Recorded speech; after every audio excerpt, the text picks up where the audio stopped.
We'll have the national anthem for the teams shortly.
And with that, we have the national anthems done.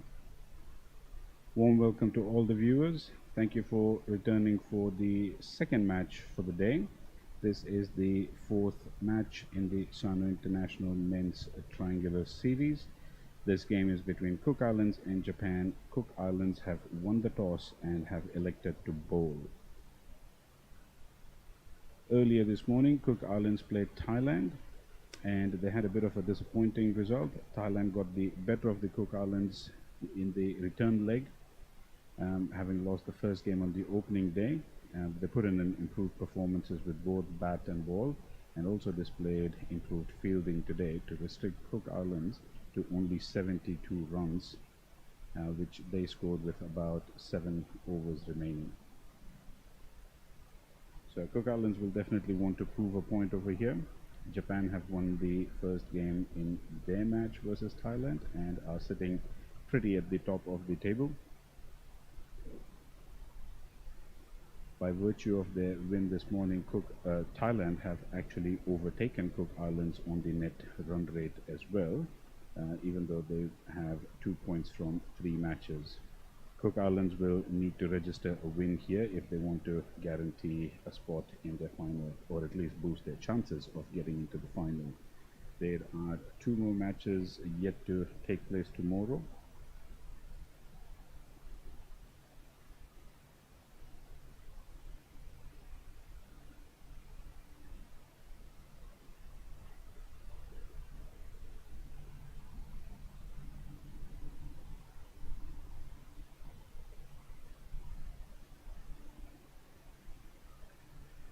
information, Japan features in both the games tomorrow.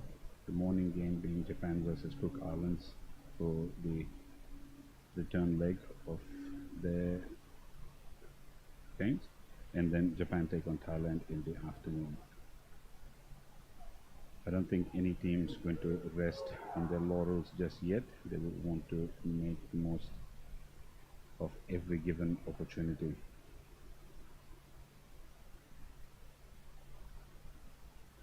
Cook Island fielders now getting onto the field. We've got 4 minutes before play officially starts. The umpires also making their way towards the pitch or the center of the ground now as we speak. Japanese batters at the edge. It looks like it might be the usual opening partnership of Kendall Kadowaki Fleming and Lachlan Yamamoto Lake. However, we will have to wait until the first ball to confirm that.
Looks like it'll be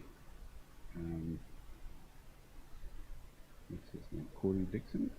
Hayden Dixon, sorry. So it looks like it'll be Hayden Dixon to open the proceedings from the far end, just as he's done in the 2 previous matches that involved Cook Islands.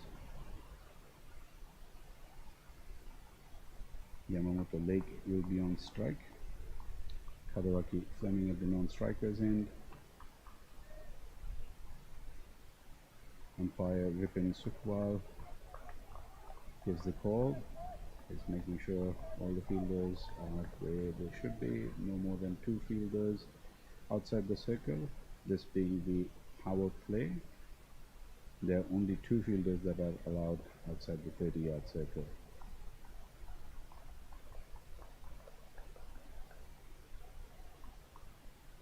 Both the umpires and the players waiting for the clock to officially tick to 2:30 local time before they start. You might as well take that opportunity to welcome everybody back to this live broadcast. Thank you for your support, your patronage. Thank you for subscribing to the JCA channel. It is a wonderful opportunity to bring you this live broadcast from Sano International Ground. Play has been called. Hayden Dixon on his way. First ball of the innings. In he comes, steaming in, and this has been hit uppishly in the air over mid-wicket. The ball just dribbles past the inner circle and chased down by the fielder from mid-on, thus restricting the batsman to just 1 run. That brings Kadowaki Fleming on the strike, one of Japan's better batters at the moment. Probably could walk into half a dozen other international teams as well. He is a class batsman, got lots of pedigree, and between him and Yamamoto Lake, this pair shared the record opening partnership for T20 International for the men's team. A little trickle of his bat onto the leg side.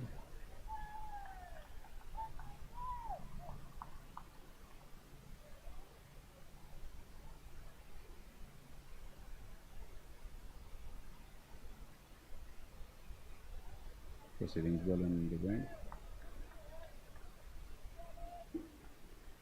Cook Islands will want to sort of restrict the flow of extras, which they haven't really able to do so far. This time the bowling looks much better. That was a really good ball by Hayden Dixon. He got Yamamoto Lake to come in forward for the drive, but obviously wasn't able to hit it fluently where he wanted to. Gets an inside edge onto the pads, no run.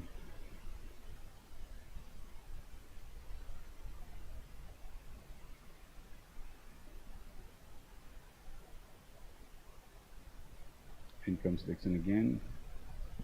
Oh, this time he strikes him flush onto the pads. A huge appeal for LBW. Umpire Sukwal shakes his head, presumably taking into account the angle of the delivery and the in-swing that Dixon got, and the fact that Yamamoto Lake was playing a little bit further down the track. Therefore, in his mind, it appears that he thought the ball was missing the stumps. Good decision there by the umpire.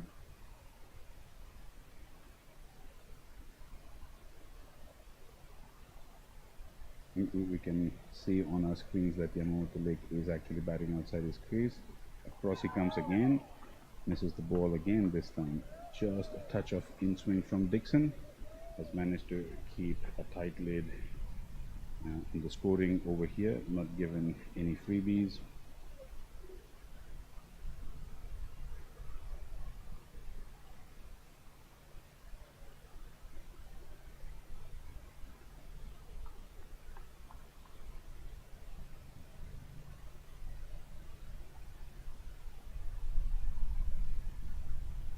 There it comes. This time it hits him a little bit higher up around the hip region. Hasn't been able to lay bat to ball. There's just a hint of movement in the air for the bowlers. A very strong breeze blowing across the pitch too, which I think has helped some of it. Doesn't really always make bowling too easy unless the wind's behind your back. Especially if it's blowing across, it makes conditions tricky for a bowler to maintain their line and length. That's the end of the first over. Japan are 2 for no loss.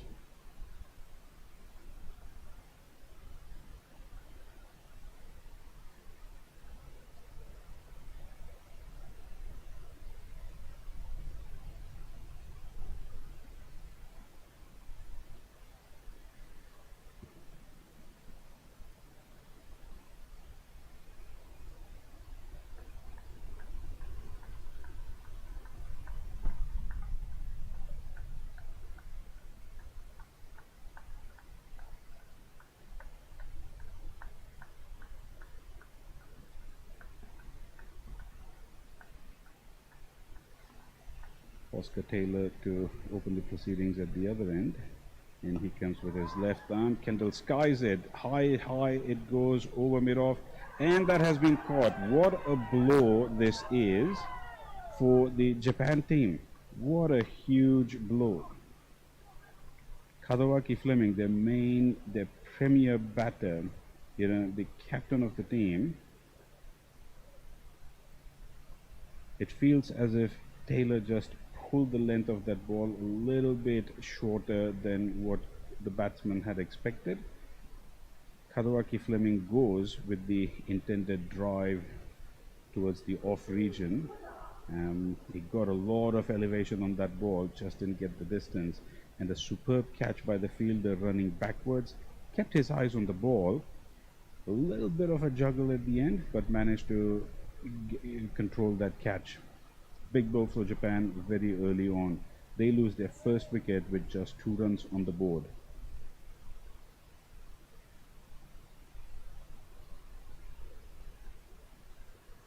The Cook Islander team will be cock-a-hoop, an absolute cock-a-hoop to get this early breakthrough.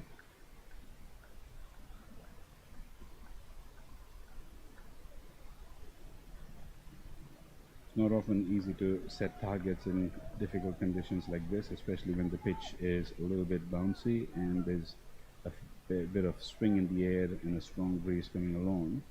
And usually when you're good at chasing down totals, you often don't know what could be a good first inning score.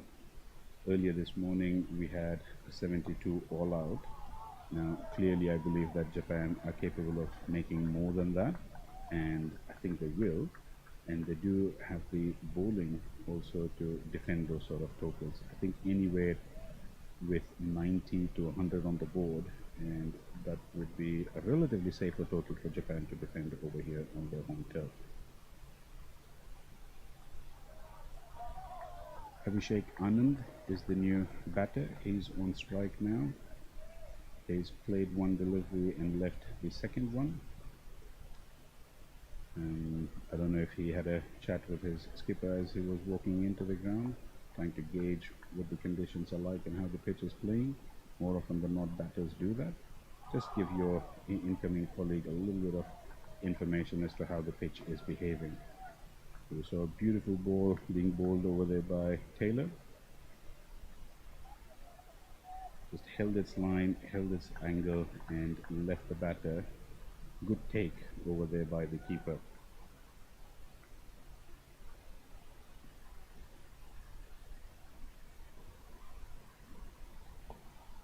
This time it's padded away up to square leg. Single added to the total.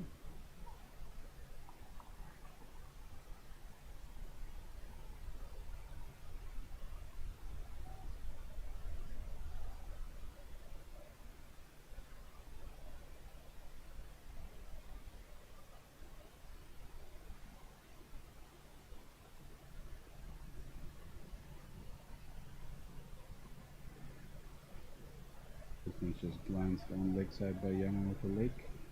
Then he comes for a second one. That's excellent running by the batters over there. Good call by Yamamoto Lake. He saw that the fielder was a little bit wider on the leg side, and he took that opportunity with the extra time to scamper a second one through. Ran the first one hard and got home comfortably. End of the second over, 5 for the loss of 1 wicket. Hayden Dixon to continue bowling from the far end.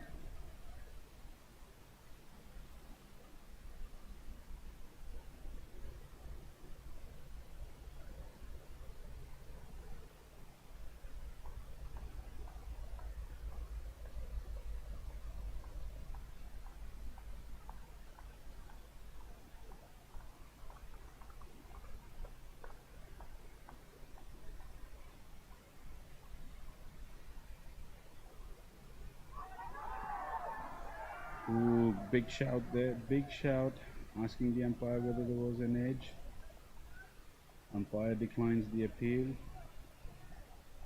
Anand then asked the umpire if that will be given a wide. Umpire clearly not interested, so it looks like the ball did touch something on its way to the keeper. Whether it took the shirt or the thigh pad, it's difficult to say without a replay and a sneakometer in place. One day hopefully we'll have that input too.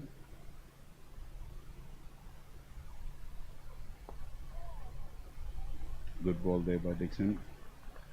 Safely just pushed it back. Oh, and that's a poor throw. This allows an extra, well, not an extra run, but this allows an overthrow over here. I don't think any batting team has ever complained or for getting an overthrow. They definitely likely to capitalize on any errors from the fielding side. A bouncer. It's quite rare, not very often that we see a bouncer. Not given a wide, but we do see that it has been called for one bouncer for the over.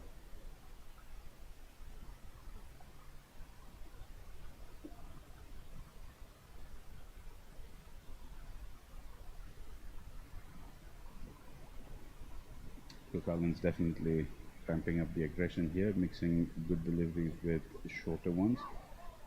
Ah, that's a beautiful late cut there.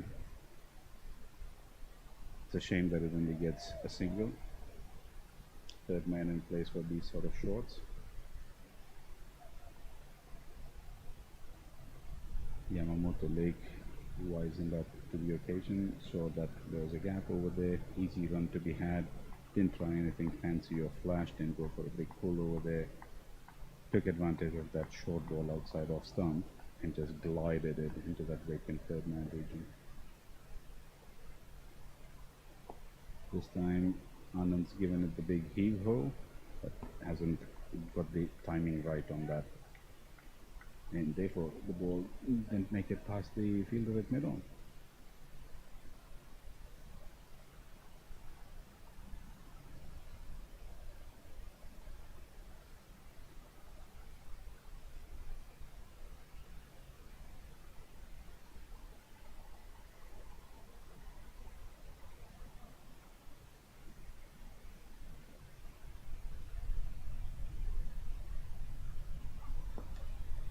In comes Dixon again, another straight ball, a very quick single this time, fairly risky, given that the fielder was quite close to the stumps.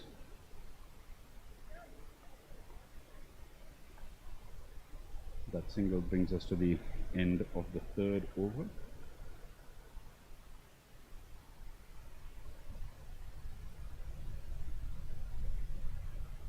A relatively slower start for Japan today compared to yesterday. The early loss of Kadawaki Fleming definitely would have hurt their chances a lot.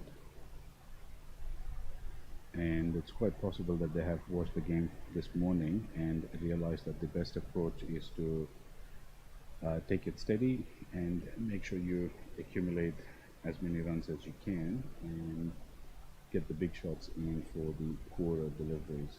And at some stage the batsman will likely have to take a few risks to up the run rate if it gets too quiet.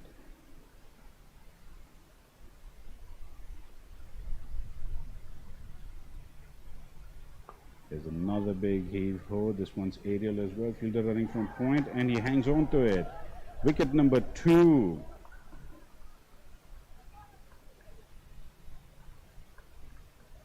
Anand has to return to the hutch. It's a foolish delivery. He goes for the big shot, possibly aiming it to go over mid-on, gets a thickish outside edge, and the fielder at point has done well to run backwards and pouch that safely. No fumbles this time, no heart in the mouth kind of moments. That was a catch as clean as they come. Japan in big trouble now, 8 for the loss of 2. They've still got a few good batters yet to come out, but this is not a position they would have wanted to be in this early in the match.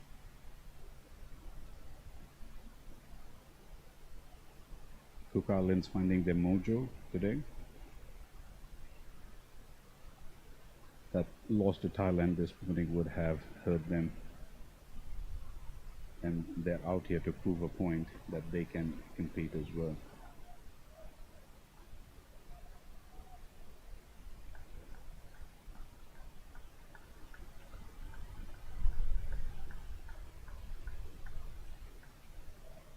Liam Denny, who is the new bowler, opening his account with a wicket off his first ball today.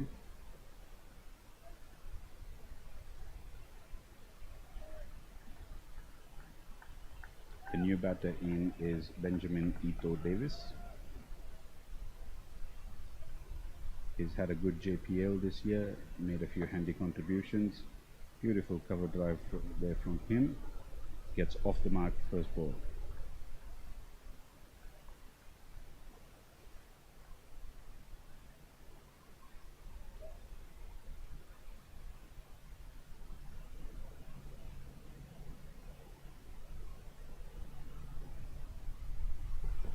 In comes Denny again.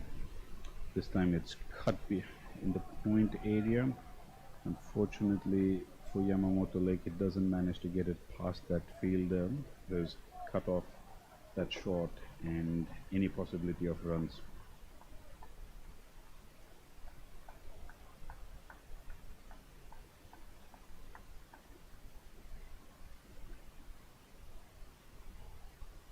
Good delivery by Denny again, straight and full, getting Yamamoto Lake to drive it straight and then fielding it off his own bowling and his follow through.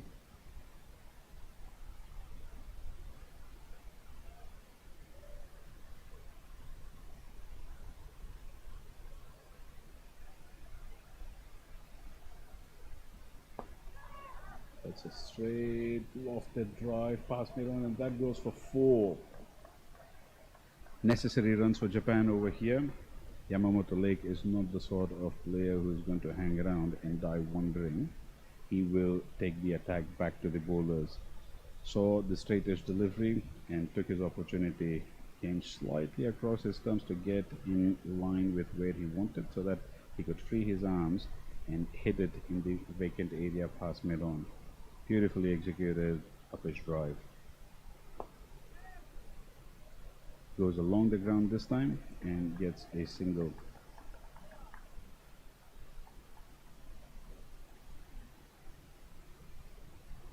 A tidy deliver to end the over by Denny. Japan now after 4 overs, 14 for the loss of 2 wickets. 2 more overs left in this power play.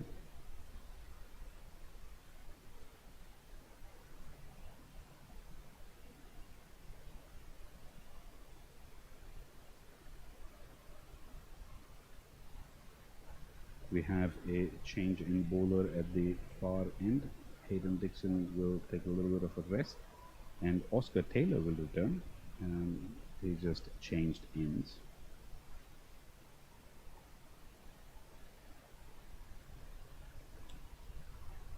Oscar Taylor picked up a wicket in his first over too and gave only 3 runs. Let's see what he can do here. Comes in, left arm over. Yamamoto Lake on strike again.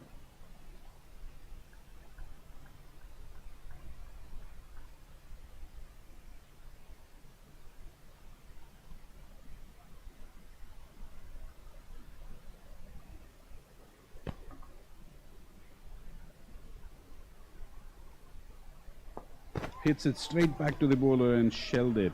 That was a tough chance to hang on to in your follow-through. Not always easy, those ones, especially when you're a quick bowler. Some bowlers make it look easy. People like Trent Bolt, for example, who just latch onto anything that comes their way. These are really, really difficult catches. And that appeared to have been hit with some degree of power. Probably took Taylor by surprise. I don't think he expected that to come at him that quickly. Got his hands in the right position, but it seemed as if it hit the bottom part of his palms, and he just couldn't hang on to that. Yamamoto Lake goes towards the mid-off this time, keeps it along the ground, but also hits it straight to the fielder. No run over there. Good bowling by Taylor so far. He's induced a false shot from the batter and has kept it really tidy. In he comes again, straightish again, this time dabbed just to the leg side, taking advantage of the fielder being at the edge of the circle.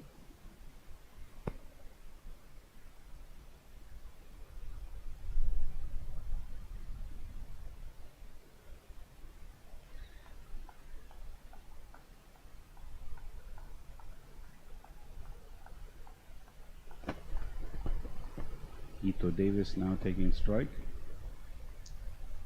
He's faced 1 ball so far. On the offside, driven nicely. No runs though. Hits it straight to the fielder, who doesn't have to do much except pick it up and return to the bowler. Probably one of the easiest things he'll do today.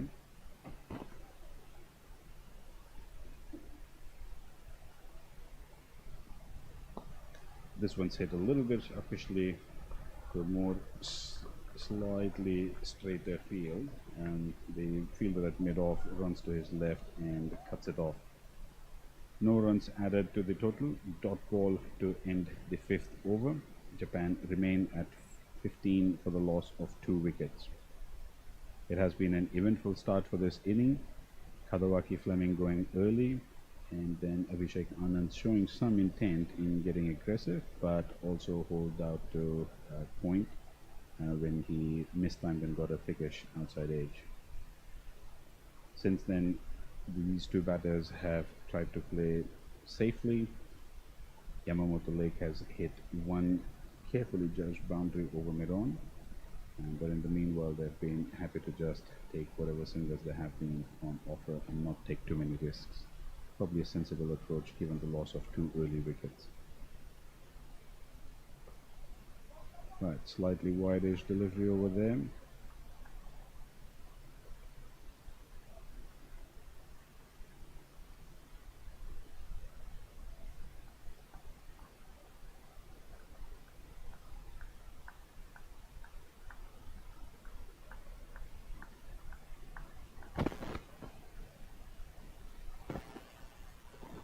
And the balls again, get that ball to cut back in. Yamamoto Lake wise up to the movement of the delivery, gives himself room and cuts it away to point.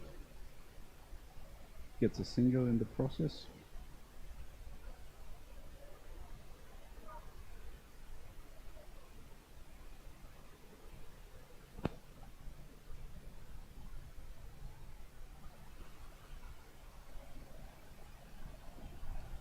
Ito Davis just steers this one down to third man. A very, very safe option. Another single added to Japan's total over here.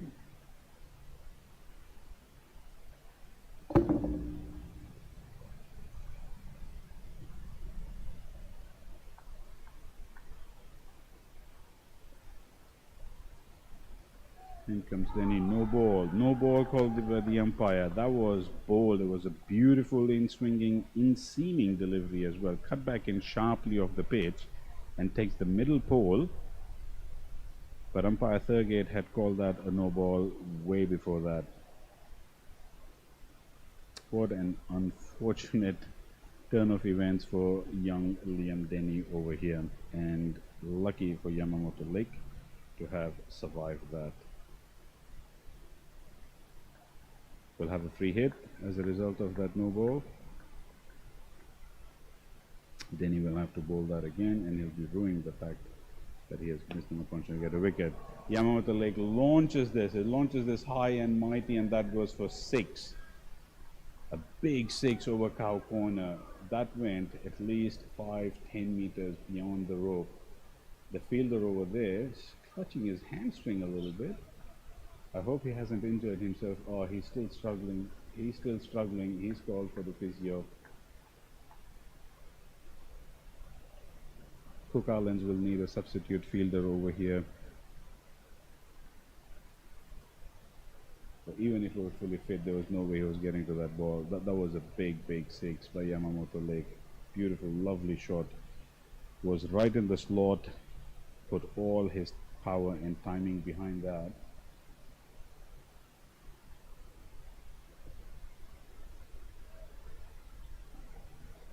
These are the sort of shots and opportunities that Japan will want a little bit more of. Cook Islands will be a little bit annoyed that not only did they not get the wicket because of the no ball, but then the following free hit went for a 6.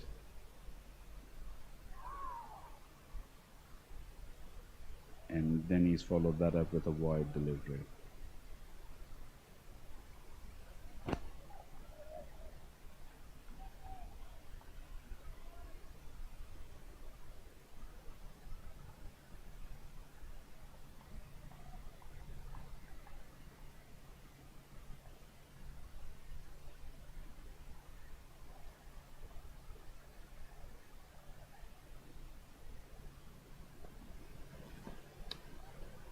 Much better ball to follow that up. No run coming off that one. Japan 25 for 2. We've got one more ball left in this power play. The last ball of the power play to come.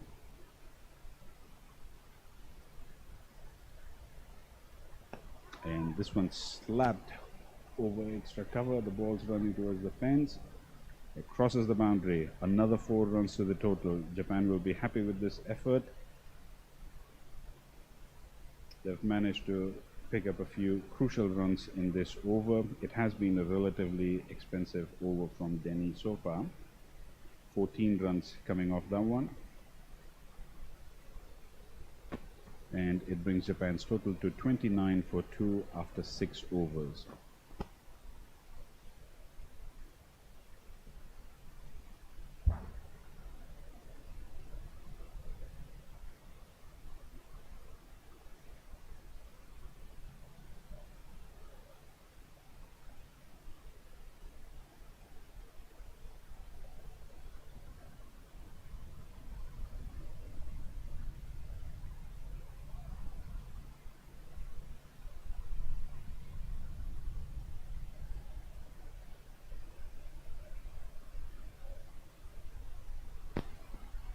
We'll have a new bowler into the attack.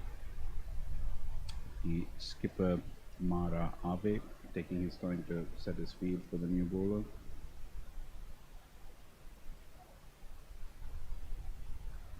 Especially as the power play has ended, now he can split the field a little bit further apart.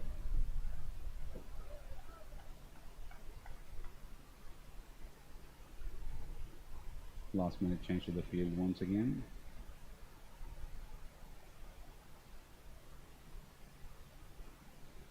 We've got a fielder at point, we've got a fielder in the covers, we've got one at mid-off, then we've got one at mid-wicket. These are the four fielders in the circle. In comes Corey Dixon, the new bowler, bowling from the far end. Innocuous little delivery, harmlessly led through by Ito Davis.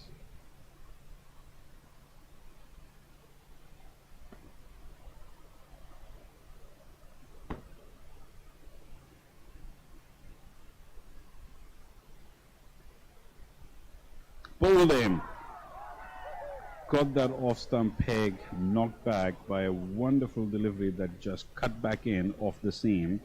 Ito Davis loses his stumps in the process.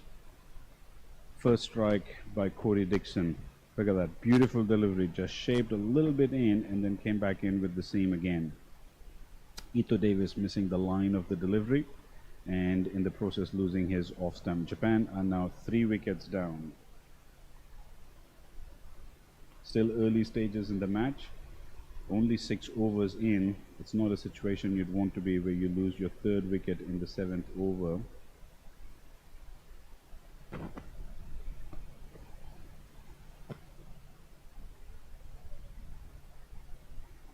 The Cook Island bowlers have done really wonderful over here. They have fought back and they've fought back hard.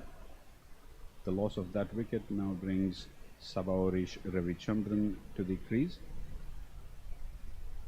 He's been a very, very valuable player for Japan, both with the bat and the ball, and he's a handy fielder as well.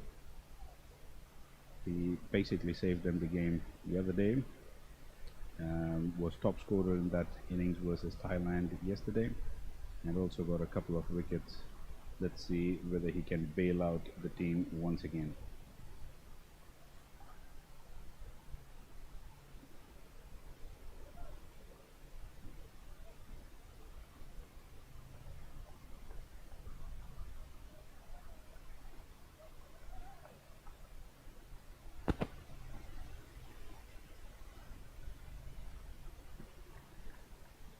Tucks it off his hips to get off the mark.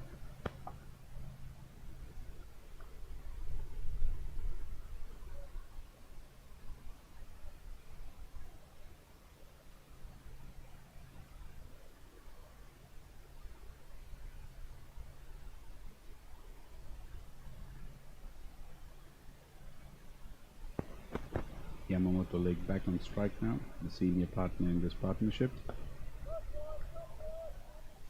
Also the one with a couple of boundaries and a 6 to his name in this innings.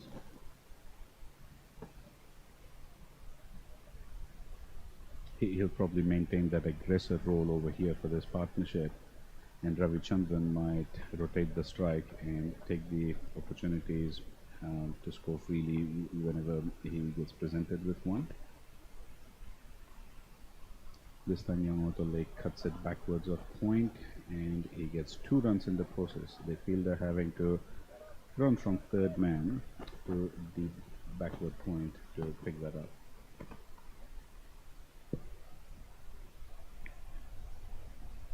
It's been good bowling by Corey Dixon so far this over. He's got a wicket.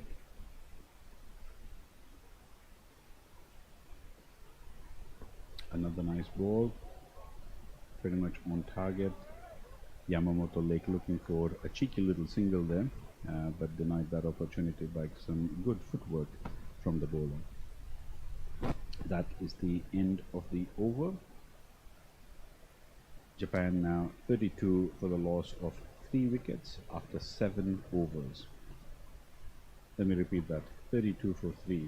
I don't think anyone in the Japanese camp would have thought that this would be the situation in the early stages of the game.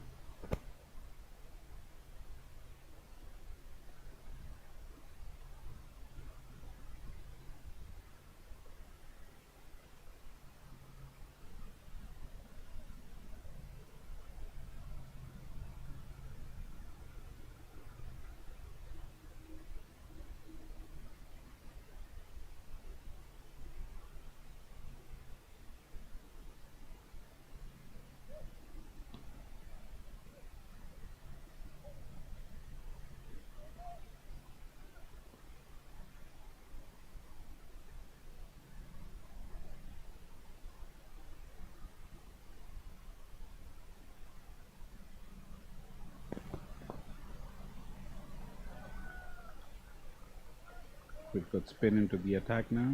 New bowler from the pavilion end. Good ball to start that first one. Ravichandran gives it the charge. Hits a lovely little square drive. Gets one for his effort. Vanna keep hitting it on the full. Give it some width during that ball, but at least the length was a little bit of a foolishness. This time he drops it short and bowls it a little bit quicker.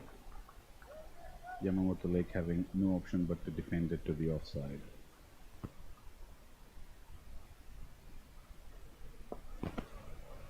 A little bit of a straightish delivery, turning in, driven on the onside. Come back for the second. That is good running between Yamamoto Lake and Ravichandran. Wonderful piece of running, good communication between the two, and took advantage of the fact that long on was a little too deep.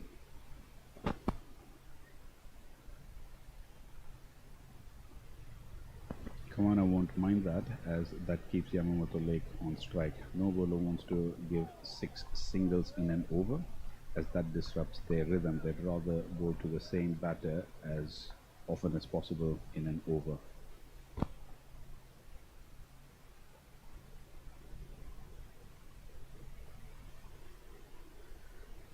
Drops it short again.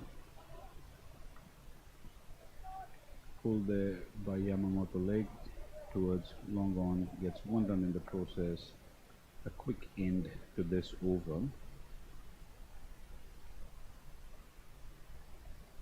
Japan scored now 36 for the loss of 3 wickets.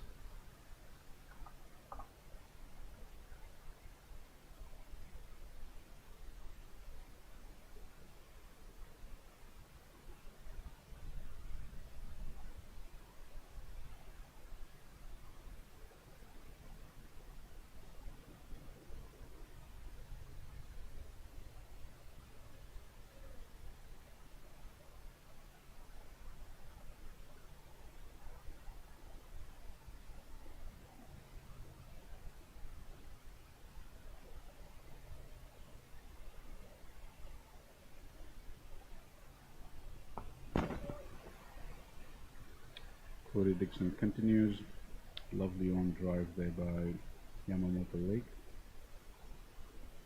Gets one run for his effort.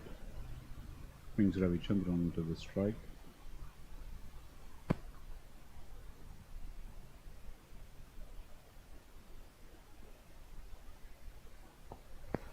No ball called by umpire Sukhwal.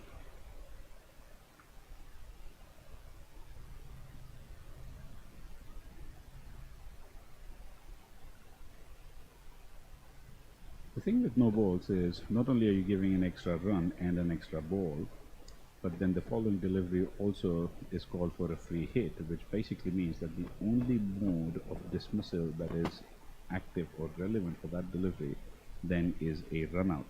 So all of your catches, your LBWs, your bowls, your stumpings, they're just basically taken out of the equation. I think you could still get out obstructing the field, but that's a very, very rare dismissal. Ravichandran giving himself the room. Dixon bowling it very smartly into the block hole on the offside, as close as to that tram line for the wide ball as he could, without giving away a wide. Very clever bowling, that one. Very clever bowling.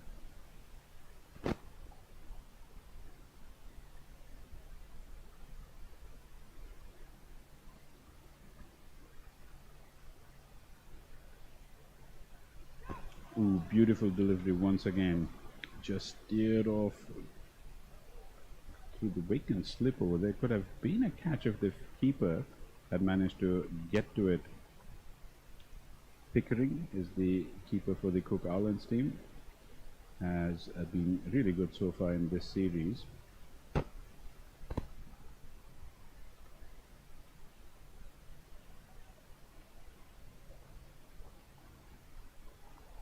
Ravichandran riding his luck a little bit over here.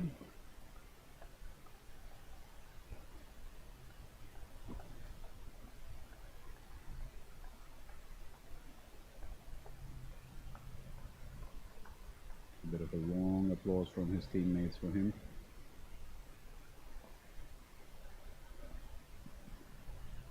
First run very quickly, gives the opportunity for the second, easily complete the 2 runs. This is good running between the wickets by this pair.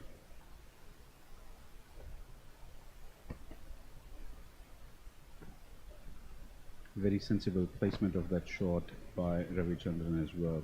Knew exactly where that fielder was at deep mid-wicket and didn't overhit the ball and just allowed it to take it at a slow pace along the outfield, thus ensuring that they managed to return for 2 on that one. And he follows that up with a sort of a more orthodox stroke onto the offside and gets 1 run for his effort. Corey Dixon will bowl the last ball of this over now.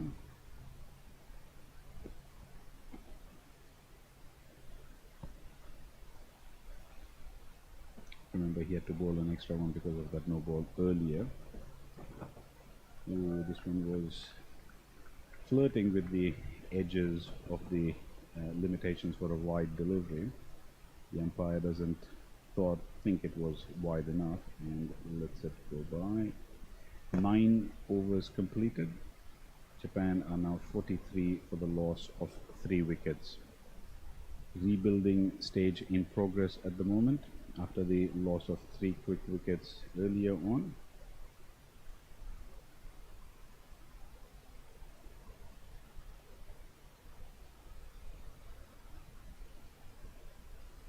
This partnership currently is 14 of 17 deliveries. The run rate for Japan at the moment is 4.78 and the projected score is 96. I believe at some stage they will increase the scoring rate and we will eventually see Japan cross that 100-run mark. However, if Cook Islands have a different agenda and have different plans, they might just derail this.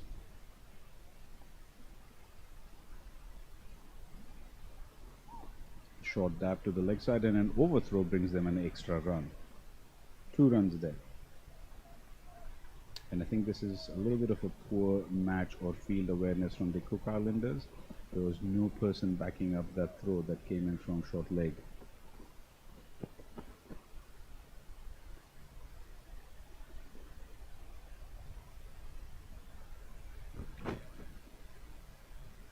Looks like a little tickle from the bat onto the leg side, going towards fine leg. A little fumble in the field by the fielder over there, who eventually manages to pick it up and throws back. Ravichandran taking 2 runs in the process, umpire confirming that that came off the bat.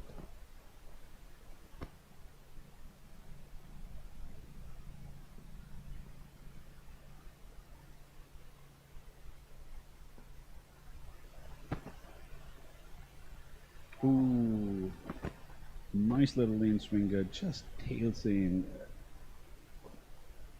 Ravichandran goes for the big booming drive onto the offside, doesn't manage to connect, and the ball, gets maybe a tickle on the inside edge. Hard to say from this angle, but yeah, definitely completely beat him in terms of the line. This time he manages a good connection, drives it square, goes to backward point and takes 1.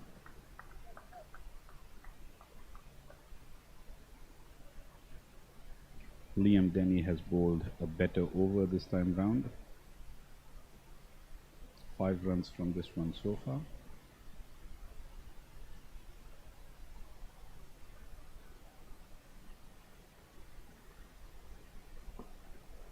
Make that 6. Tidy over at this stage of the game. We've got 1 more ball to come.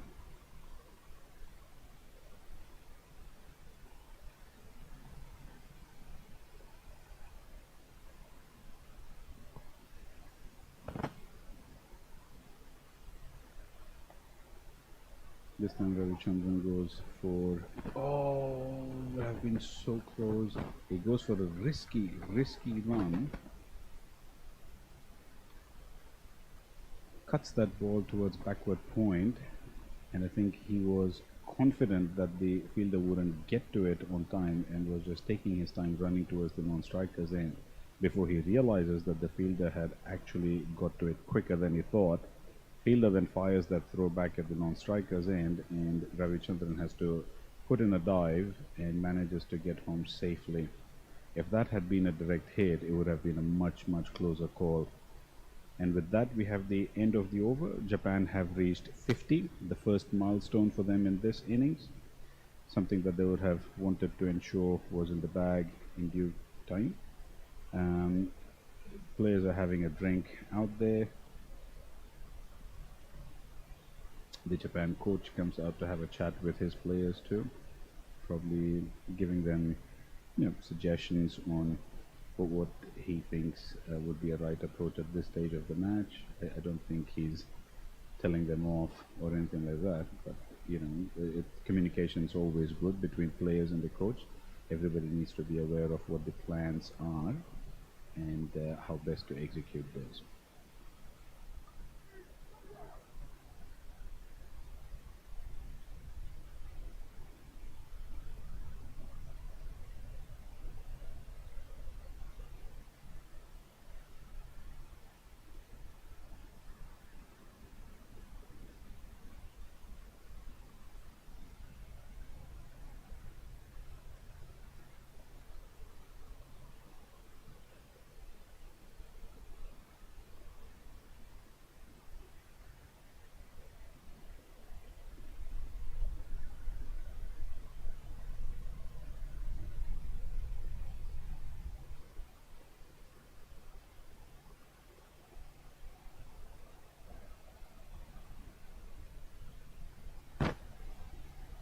Right, so we're in the second half of the Japan innings now. At exactly 10 overs, Japan are exactly 50 runs for the loss of 3 wickets. They will want to push the scoring rate a little bit from now on.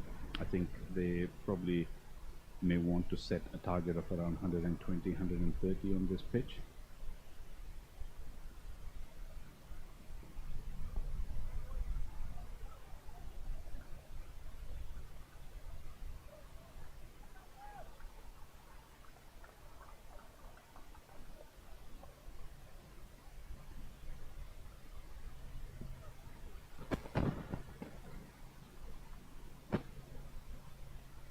Oscar Taylor resuming proceedings from the other end. Goes a dot ball first up, comes back for a second. Oh, sorry, my bad. Ravichandran actually took a single off that one. And this time, Yamamoto Lake takes a single.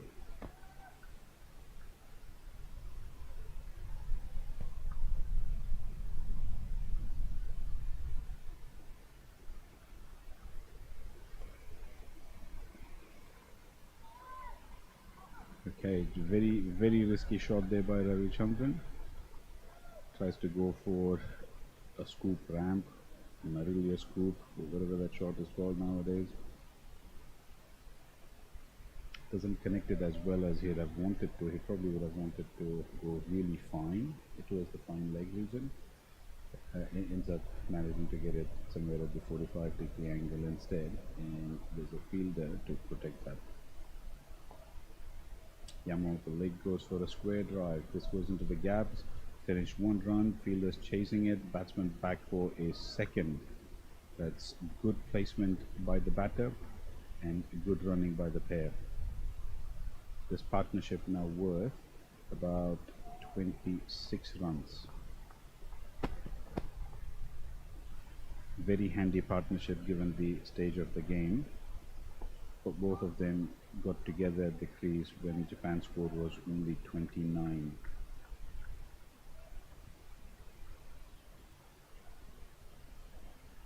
And they have slowly rebuilt this now. They have gradually picked up the scoring rate as well. I think as they have settled in and gotten more comfortable, they have started to attack the ball a little bit more.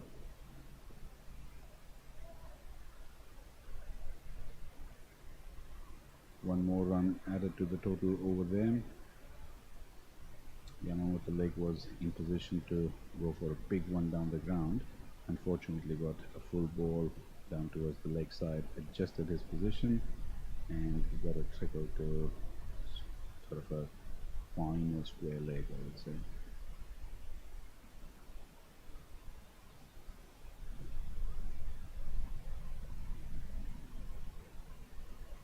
We'll have a change in bowler now. Kavana will be back. He'll be bowling from the pavilion end.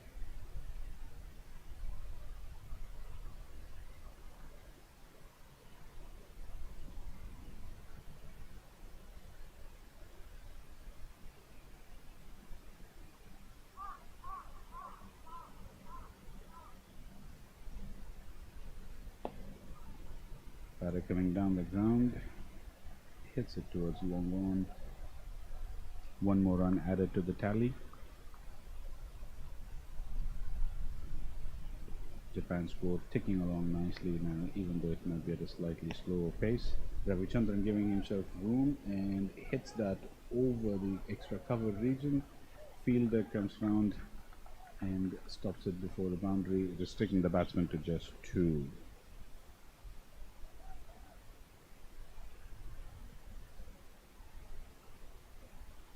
It was a well-chosen gap by Ravichandran over there. The ball just didn't have enough legs to make it to the boundary. Gives himself room again. This time he hits it straight to cover. Oh, and is that a run out? Oh my God. What an unfortunate dismissal against the run of play. These two were looking so comfortable at the crease and were playing really, really well. Yamamoto Lake seems to have head down the page for a non-existent run and then realized a little bit late that it wouldn't be successful. Ravichandran was in no rush whatsoever, and by the time his partner realized that there's no run there and wanted to return, he unfortunately had a slip. And after that, it was just a point of no return. There was no way he was going to make it back. And a good piece of fielding over there and a calm collection by Kavana at the bowler's end ensured that the run out was complete. Probably one of the easiest decisions for an umpire on the field.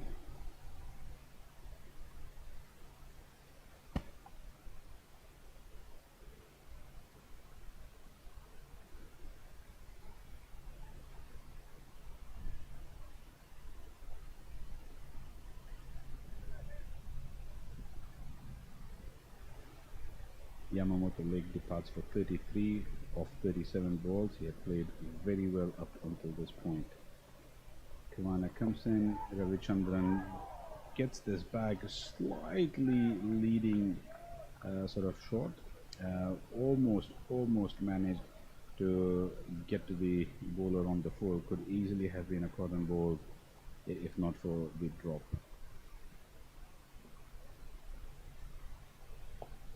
This time he keeps it out of that block hole. Good ball by Kavana.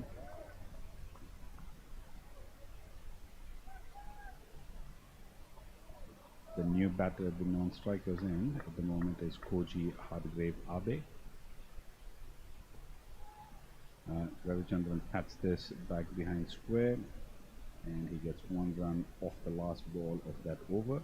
He will retain strike. So at the end of 12 overs, Japan are now 60 for 4.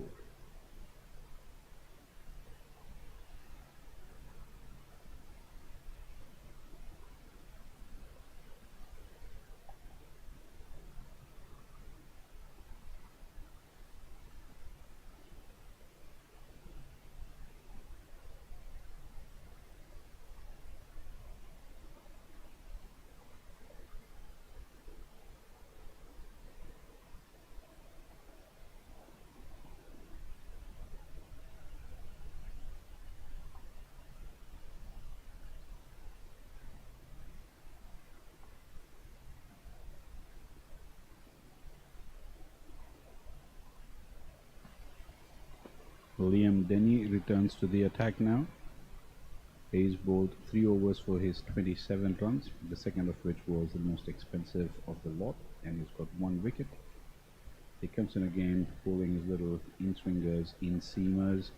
Similar ball first up, well played by Ravichandran onto the leg side and gets 1 run.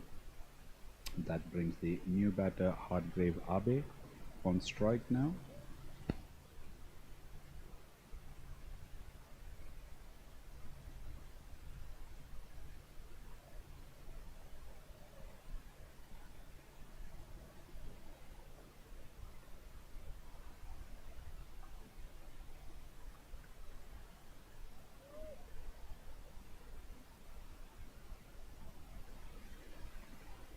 Can Denny take the new batter by surprise? Well played over there by Hargrave Abe. Cuts it to mid-off and takes a quick single.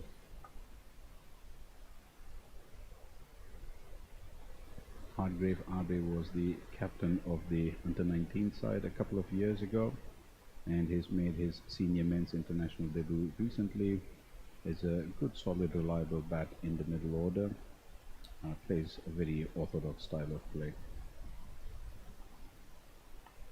This one's hit uppishly and gone straight to the fielder at point, backward point over there. Ravichandran trying to up the pace over here, loses his wicket in the process. The ball was definitely there to be hit. He goes through with the drive, but I think the movement that Liam Denny gets off the pitch has led to the downfall of Ravichandran over here. What a terrible loss for Japan. They are now 5 down for just 62 on the board. Half the side has now been dismissed. The senior batters are back in the hutch, especially Kadawaki, Fleming and Ravichandran. Now it's up to the new lads, the next or the new generation of this Japan side, to stand up to this test and prove their mettle. The fall of that wicket will bring Charlie Harahins.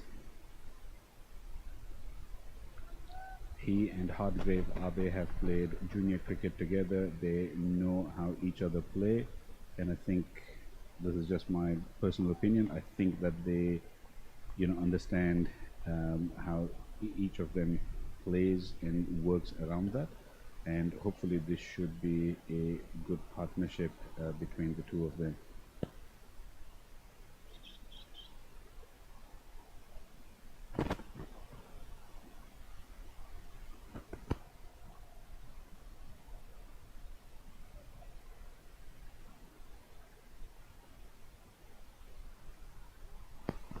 Harahins there practicing his drives. He's probably had a chat with Hargrave Abe as to what's been happening on the pitch and in the air. He's ready to take strike now. Denny to continue. He steers it down towards backward point. Fielder picks it up inside the boundary. 2 runs completed in the process. Harahins off the mark with a brace. As I said earlier, these two have played a lot of under-19 cricket together for Japan.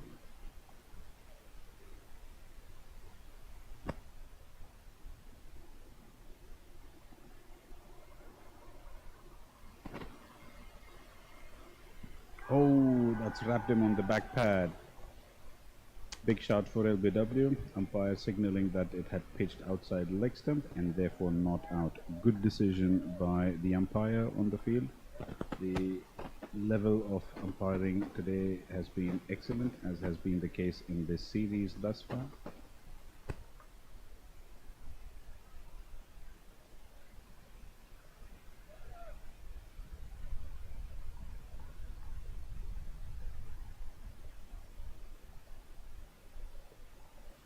This time it takes the inner edge of the bat. No run there.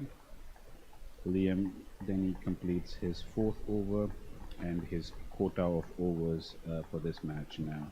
He bows out with 2 wickets for 31 runs off his 4 overs, and just one of them being an expensive one. Thus far, the Cook Islands bowlers have done really well. Hayden Dixon's conceded just 5 of his 2. Oscar Taylor has conceded 10 of his 3. Corey Dixon has conceded 10 of 2 and Milton Cavana has conceded 8 of 2.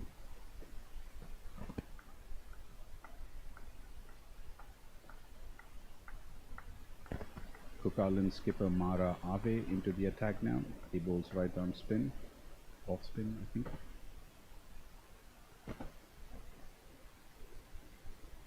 Hargrave Abe facing Ave.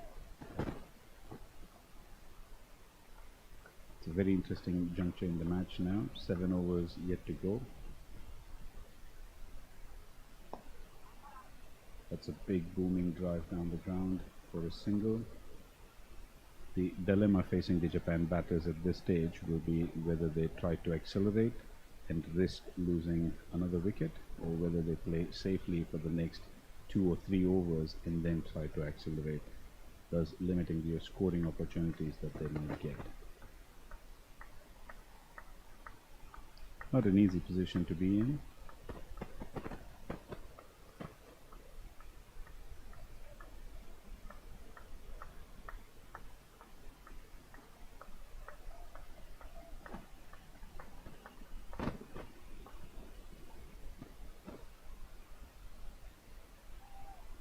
Looks like a bottom edge over there.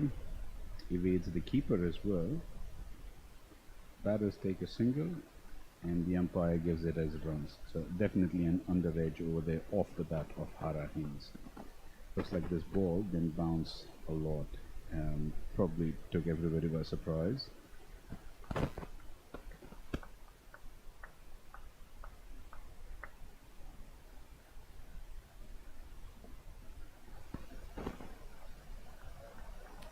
Dot ball from the skipper. He's maintained a fairly tight control on his bowling so far. A big loopy delivery over there, just lobbed up in the air. Luckily for Hargrave Abe, there was no fielder over there at mid-on, mid-wicket. Otherwise that might have been another catch. 1 run completed in the process. Score now ticks over to 67 for 5.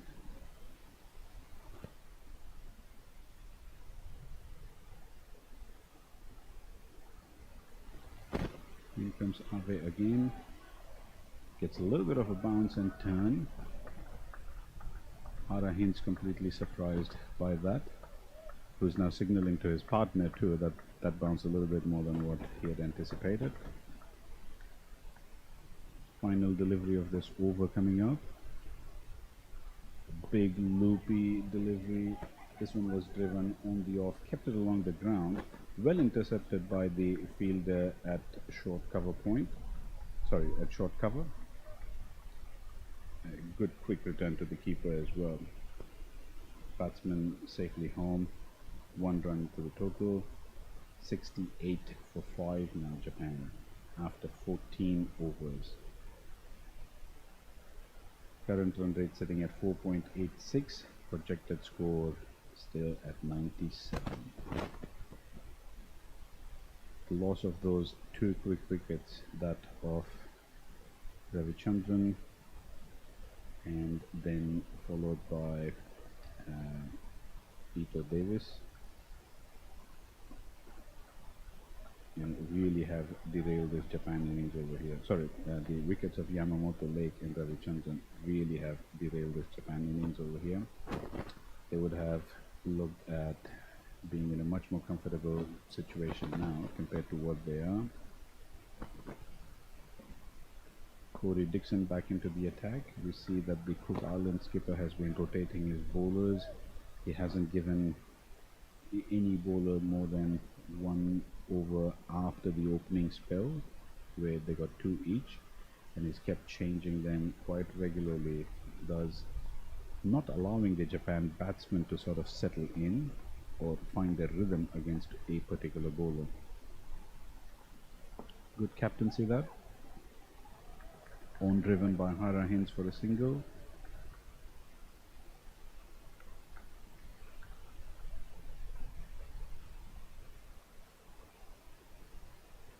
Probably be a bit more of an appropriate strategy at this stage.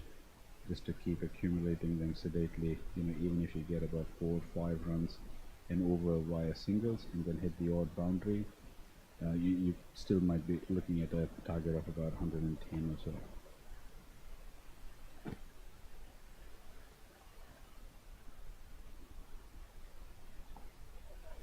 This one steered backward of point, and the overthrow allows them that run. Once again, a little bit of a lack of field awareness from the Cook Island fielders. No backing up, no anticipation of a throw, and thus overthrows are being gifted over here. Japan will gladly take them.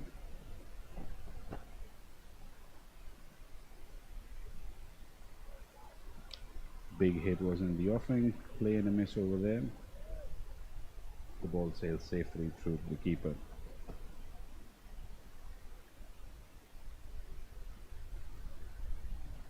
Corey Dixon continuing very tidy over so far. Having a chat with the skipper. Not sure if he wants a change in the field at the moment. We'll have to wait and watch.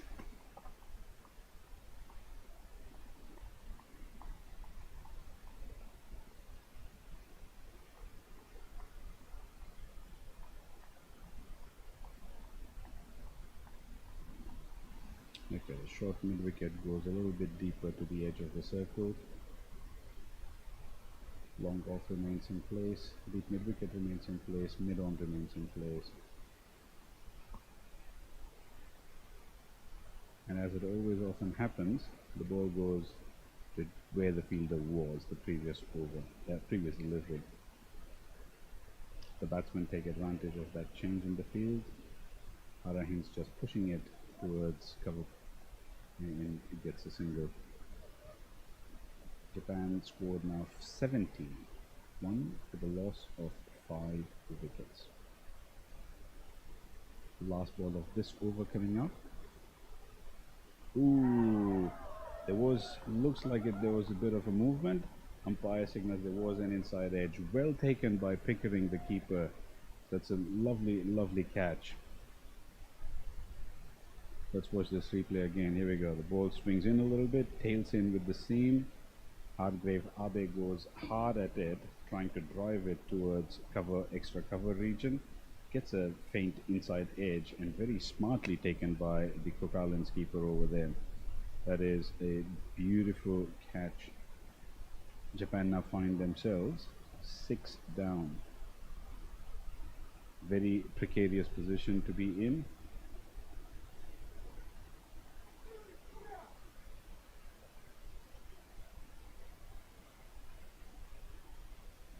They still have a couple of good batters yet to come through. Declan Suzuki McComb is the new batter at the crease. He'll be taking strike. Suzuki McComb being a good bowler as well, he has the potential to be one of Japan's crucial all-rounder positions.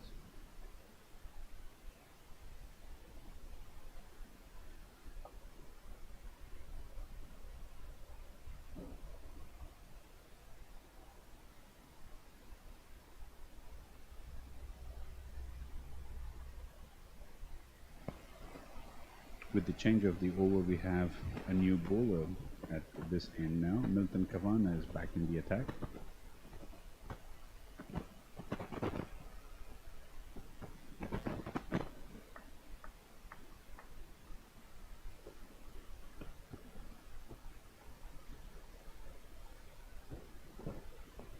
That's a bit in the block hole, a little bit too foolish of a length forward and off spinner to a left-hander. Oh, almost a collision between the returning batter and the keeper. Keeper trying to gather the ball over there, which, I suppose the throw could have been a little bit better. Hara Hinds scampering there for a quick 2 runs. That's very good running by this pair. Young, fresh legs.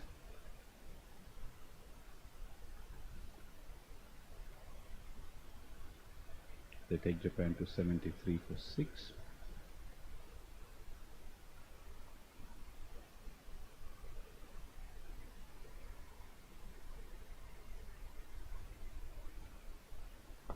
This time Hara Hinds comes down the track and hits it towards mid-on.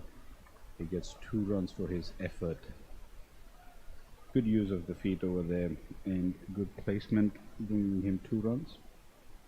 Japan now 75 with loss of 6 wickets. Probably another milestone ticked off. Normally you'd go 50, 75, 100, 120. Big hit there by Hara Hinds into the gap, and that goes for a boundary. A wonderful pull shot over there. The ball was slightly on the shorter side and he took full advantage of that. Was keenly aware of where the fielders were, managed to get it right between those 2 fielders, just avoiding one of them. I don't think he even got his fingertips to it. Was lovely placed in the gap and got 4 runs. And this time round he comes down the wicket again, looks at his partner, and they go for 2 runs. A very well run 2. This is proving to be a good over for Japan.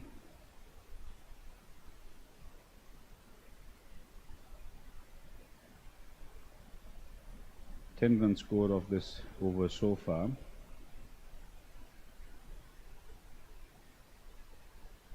Oh, and this time he misses it. He misses it completely. You could say slight rush of blood over them. I don't know what it was, but because I think he was successful in coming down the track earlier, or all the 4 previous deliveries, he probably thought it might work again. This time round he completely misses it. The ball just turning slightly away from him. Good take by Pickering behind the stumps, and a clean stumping over there. Hara Hinds departs for a nice little cameo, 16 runs of the 15 deliveries that he had faced. I think the order of the hour was that, the batters probably make sure that they don't lose their wickets. And, it's difficult when once you have 10 runs of 4 balls, they kind of think you fancy your chances because you've had your eye in, you have managed to get those big shots, and you just want to make sure that you continue with that scoring rate. At times, although one in hindsight it's always good to say that you'd have like to exercise a little bit of caution and take it a little bit more sedately. But what's done is done. Japan have lost their 7th wicket, and that brings Wataru Miyauchi onto the strike. He goes for a big sweep shot. Got a full toss. Takes 1 run over there.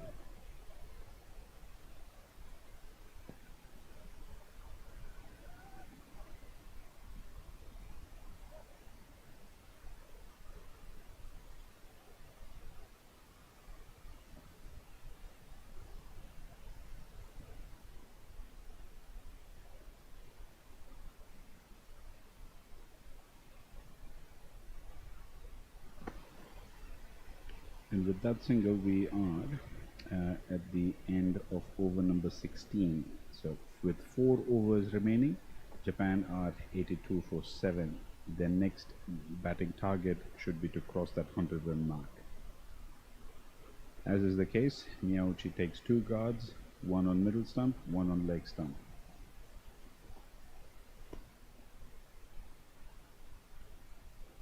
Probably one of the very few international batters at the moment to take 2 guards. He's a very reliable player for Japan, always has had handy contributions with the bat, and is a safe bet behind the stumps as their wicket keeper too. That's a lovely little drive on the offside, keeps it along the ground, gets 1 run in the process. The keeper from Japan's match yesterday, Alex Shirai Patmore, has been rested for today's game, and Miyauchi gets his opportunity.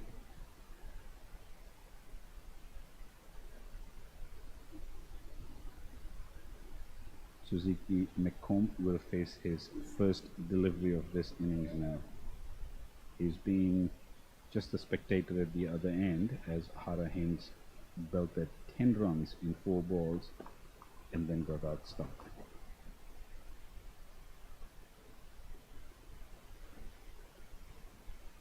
Now in comes Hayden Dixon, goes down the leg side, will be called wide. There it is, wide run.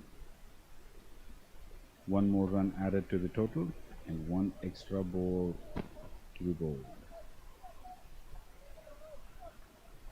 We saw that Cook Islands were a little bit guilty of bowling too many extras this morning.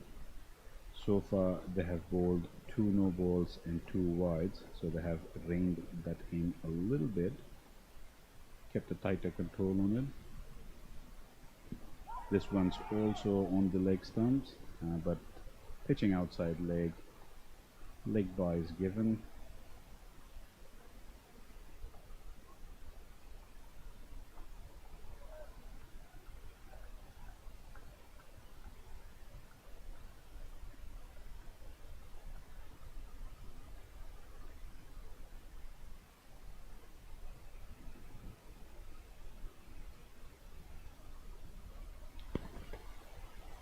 Let's see if Hayden Dixon can hustle up Miyauchi. Miyauchi comes down the track, drives it straight down, and takes 1 more single. An interesting little tidbit, in the recently concluded Japan Premier League, Miyauchi tried bowling. He's not a regular bowler, but he managed to get 4 wickets in his allocated quota and completely changed the complexion of the match. So although while his contribution with the bat was only a few runs, his contribution with the ball definitely handed his team the win, and he was justly awarded with player of the match. That's a beautiful on drive, hit firm, hit hard, straight down the ground, and Suzuki McComb gets his first boundary. Welcome runs for Japan over here. This is something that they definitely needed. They need a little bit of a fillip, a little bit of a push over here to ensure that their final total in this innings is something that they can defend. And with this boundary, they now reach 90 runs. 2 more balls left in this over. Hayden continues his usual hustle to the crease and holds it. 1 run taken in the process.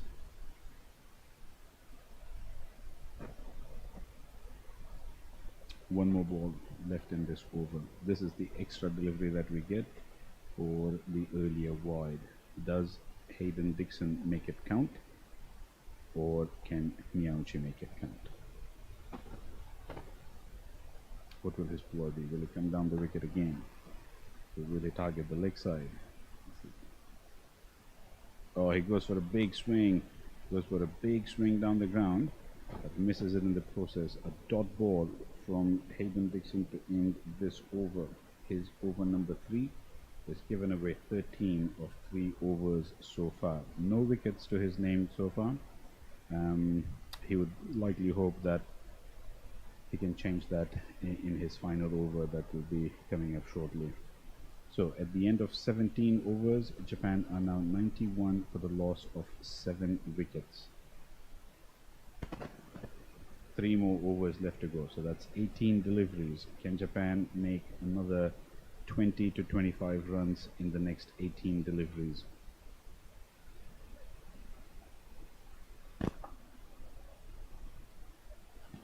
Current run rate is 5.35 with a projected score of 107.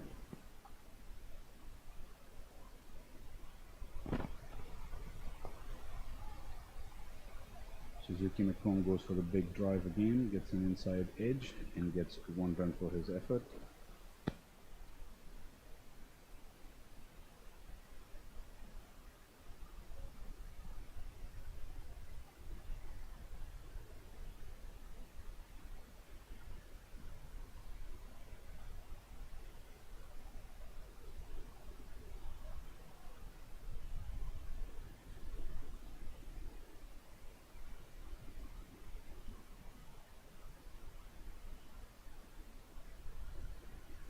Kavana adjusting the field a little bit over there. Gets third man to come into the circle. He's got a squarish point leg, or rather backward square leg. And then he's got a fielder at mid-wicket, he's got a fielder at extra cover, he's got 3 on the boundary, 1 at deep square leg, deep mid-wicket, long on. He's expecting Miauchi to go leg side. Miauchi goes on the off side, wanted a second over there, but the fielder from long off comes in very quickly and cuts it off, restricting the batters to just 1 run. That brings Suzuki McComb onto the strike. Can he unleash one of his big drives over here? Big hit coming up. That goes high up into the sky. Fielder running around from... Wow. And he has completed it. What a catch by the skipper, Mara Ave. Beautiful, wonderful running catch to come up from short mid-wicket up to mid-on. Very difficult to take these really high catches because the ball just swirls in the air as it comes down, and he managed really well to keep his sights on the ball and make sure he was in position to take that catch. No fumbles, no juggles, held it firmly as it popped into his hand and then goes into the ground in a dive, but managing to retain control of that catch. Make sure that he didn't spill it after he hit the ground.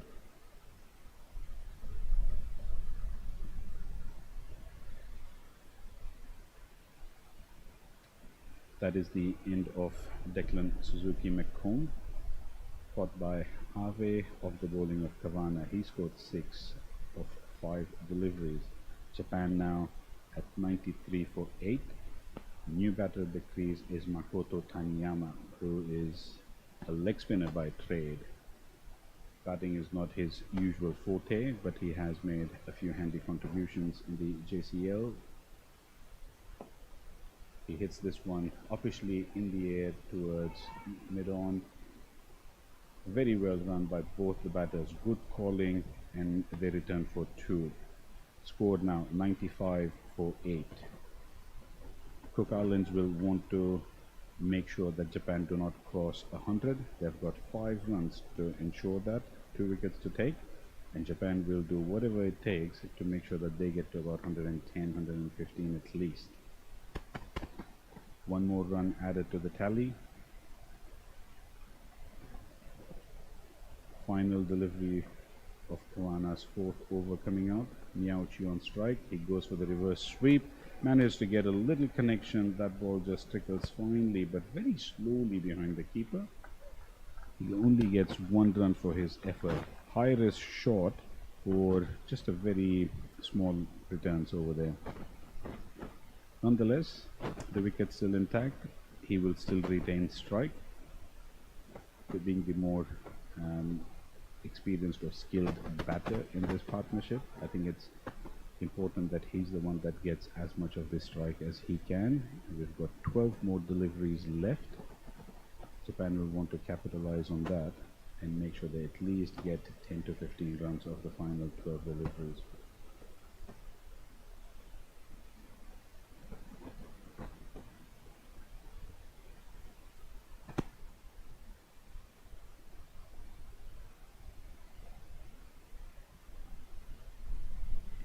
Tailenders in for his final over. He fires that in. Oh, good footwork skills over there, but misses the stumps completely. I think Taniyama was at home safe by then. Good presence of mind by both the batters. Miauchi wanted to hit that into the offside, manages to keep it out of the stumps.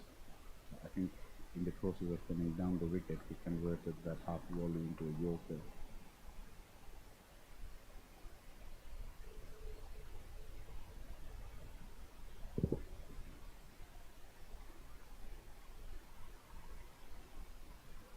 Hayden Dixon will want to finish his spell with at least 1 wicket to his name. He's got 5 more deliveries to do that.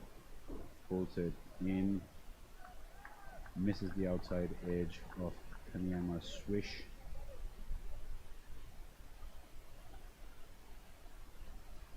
Four deliveries left in this over. Taniyama will want to give as much strike to Miyauchi as he can, unless he hits a boundary or a couple of runs.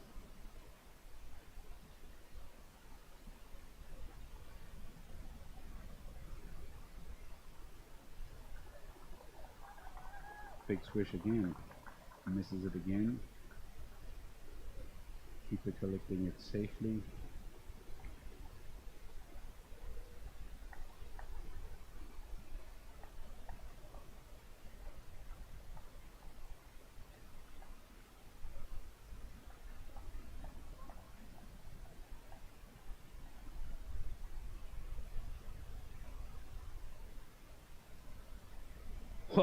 Oh, look at that. Look at that. His teammates are going to be absolutely chuffed. Taniyama goes for some sort of reverse scoop, ramp, call it whatever you want. And he gets 2 runs in the process. I think there were big rounds of applause from the Japan camp over there.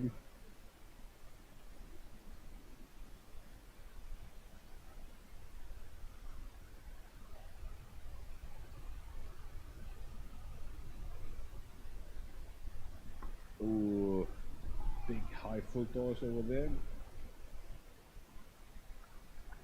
Let's see, it was not above waist high as far as both the umpires are concerned, therefore won't be given a no ball. Taniyama gets 1 for his effort, manages to hit it on the offside, brings Miyauchi onto the strike. Final delivery of Hayden Dixon's over.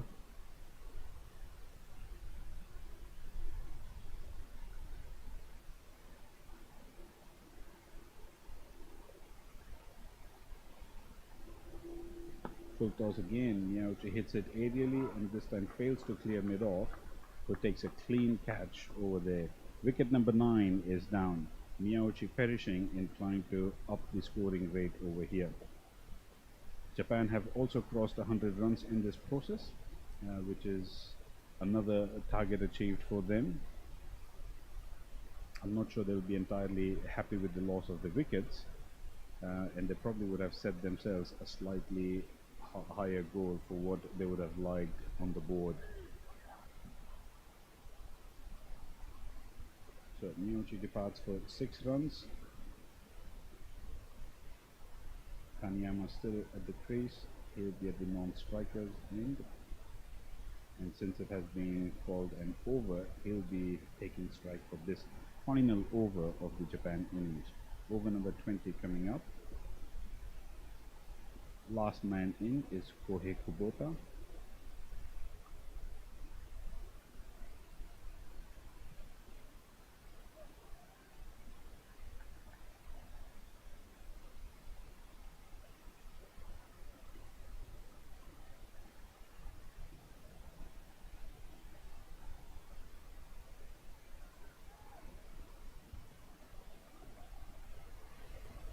Oscar Taylor returns to bowl this final over. In he comes. Left arm over the wicket. Taniyama on strike. Gets a shortish delivery. Taniyama gives it a big heave-ho. And he manages to almost get it past that fielder chasing in from backward square leg, who parries it back in just as he goes over the ropes. Ball still in play within the field. Fielder from mid-deeper in wicket comes up, picks it up, and Taniyama scores 2. What an exciting flourish coming up over here. Let's see if he can repeat this again. Another big heave-ho, a similar replay to the previous one. This time gets it behind square, and he comes in for another brace of runs. Well run this by Makoto Taniyama. I mean, oftentimes he does the job with when he's bowling.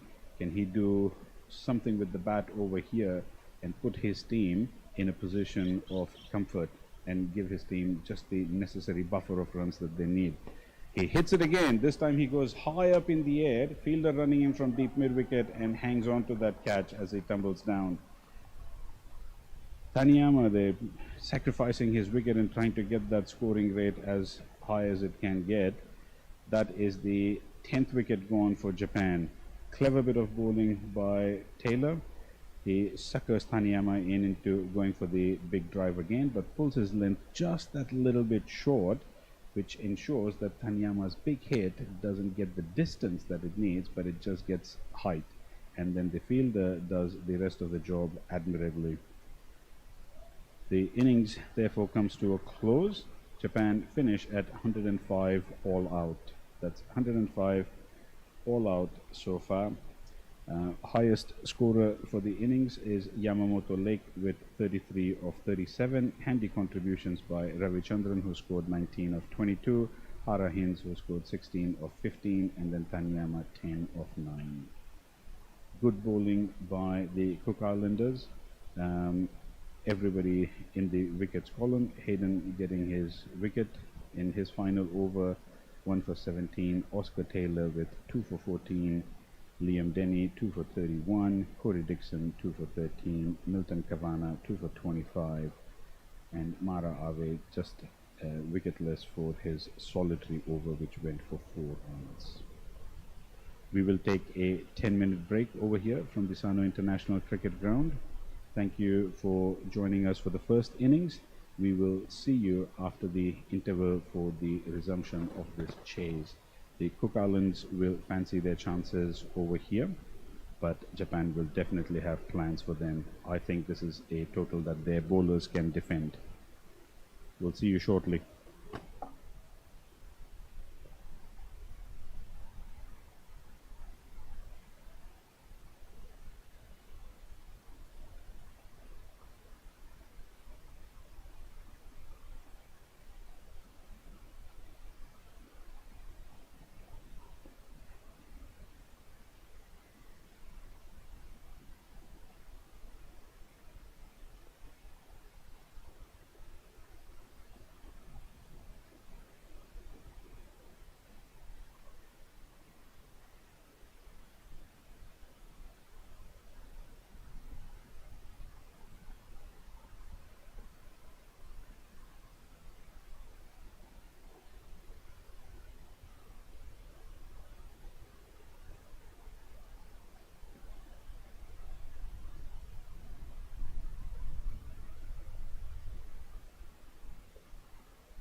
We will be resuming the run chase shortly.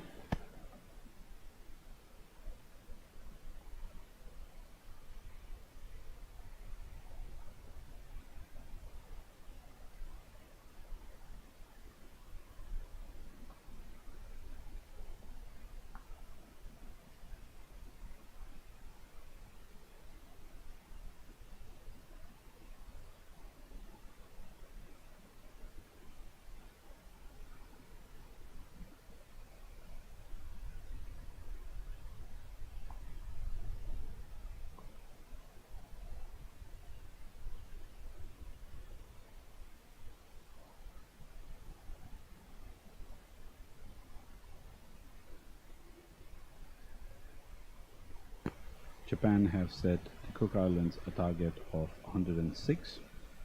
I believe they are able to defend this. May not be necessarily easy because Cook Islands will be on a mission over here to make sure that they notch up another win in this triangular tournament.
Welcome back to all the viewers.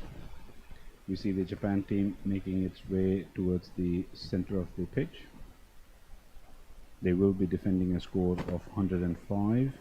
The umpires are making their way towards the center of the pitch too.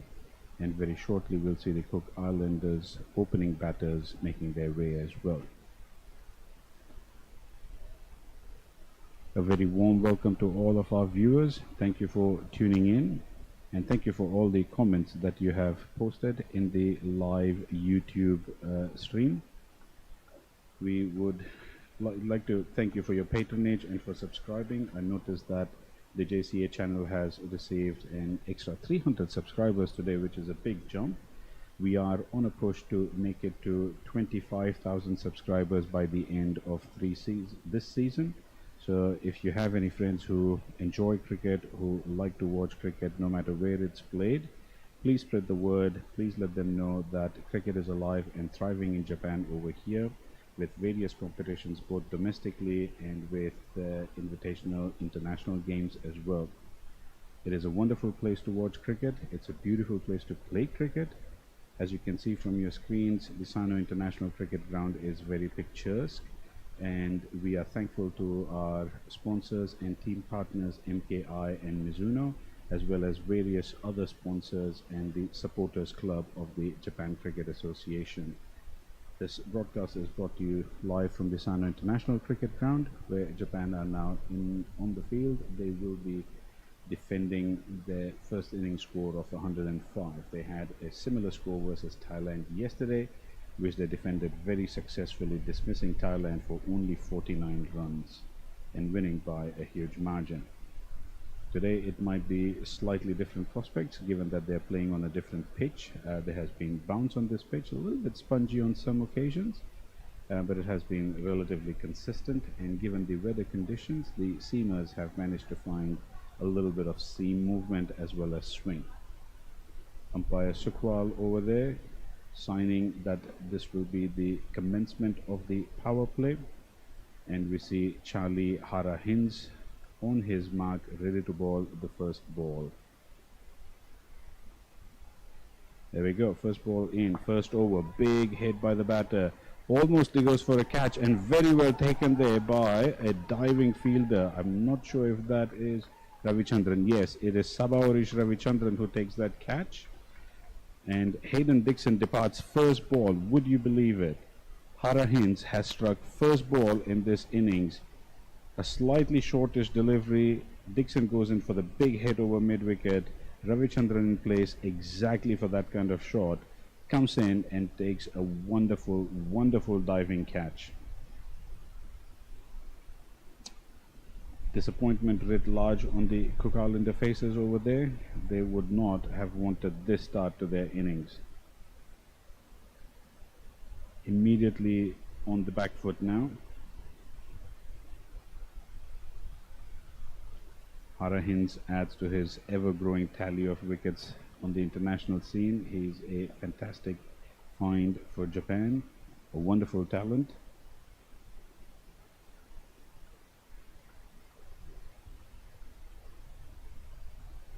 It's also not an easy task for a young spinner to be bowling the opening over in a T20 international.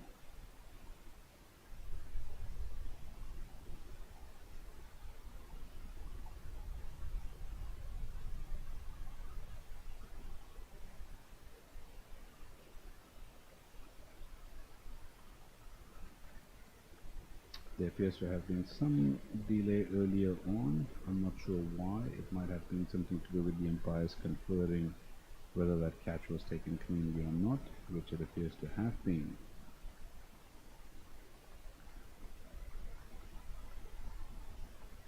The usually aggressive Thomas Perima is at the non-strikers end today, and he's now joined by his brother Awe Perima, who will now take strike against Hara Hinds. In comes again. This time it has been slapped to the offside. A clear run to the boundary this time. First runs on the board for the Cook Islands. They start with a wicket and then they follow it up with a boundary. Awe Perima gets into the act straight away, gets a little bit of a width and gets a short ball outside of off, which he accepts gleefully and slaps at past cover point to get a boundary. Hara Hinds might do well to bowl a little bit fuller this time, which it does, and brings that ball into the batter.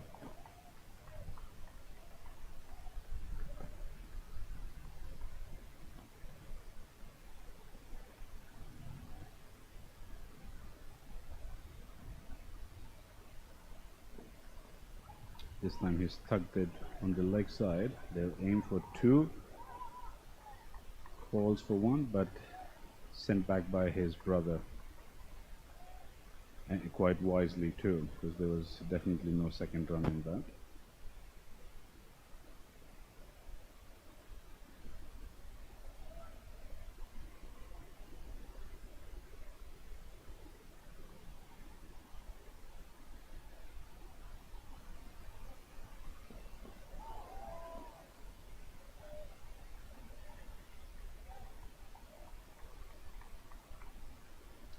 Dot ball to follow that up.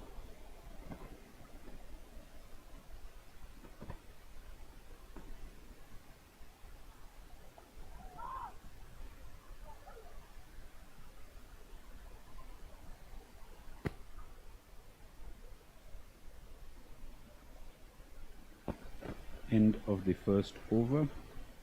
5 runs on the board for the loss of 1 wicket. What a fantastic start it has been for Japan to get that first wicket off the first delivery.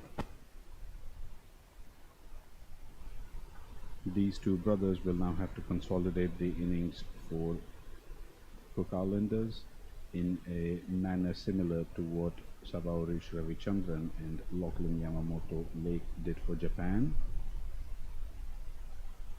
We see a fast bowler now from the pavilion end. It will be Kohei Kubota. He's basically learned and played his cricket over here in Japan.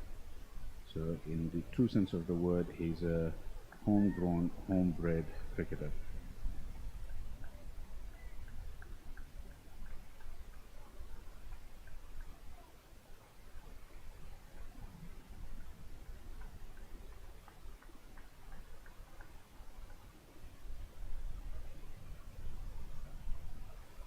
Tall, quick force bowlers, one of a few that Japan have got in their ranks.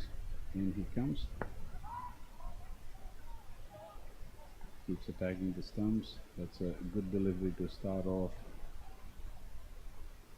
Driven back by Awe Perima, and no run at the moment.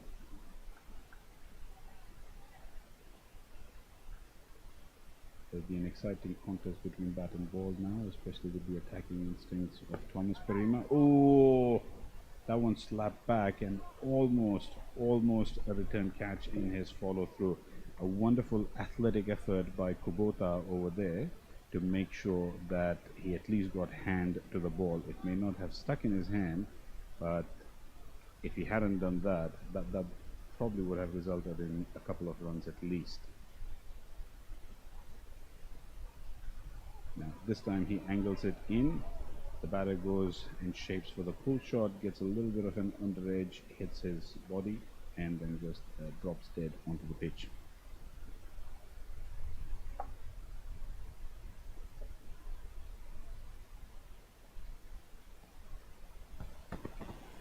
How does Kubota respond to that? Is he going to bowl a fast and swinging Yorker? Nah, he keeps it a little bit on the shorter side, gets a little bit of movement outside of off.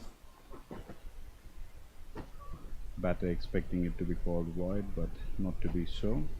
Dot ball.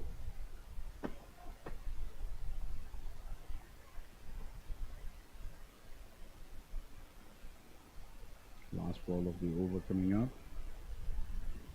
Puts it short outside off again, puts his back into that ball now. Oh, looks like we have one more ball left.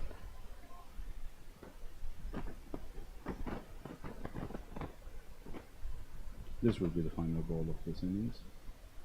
So far, a very tidy over. 5 dots on the trot. Make that 6 balls on the trot. Wonderful opening over by Kubota. No run conceded whatsoever. Even the umpire smiles at him in appreciation.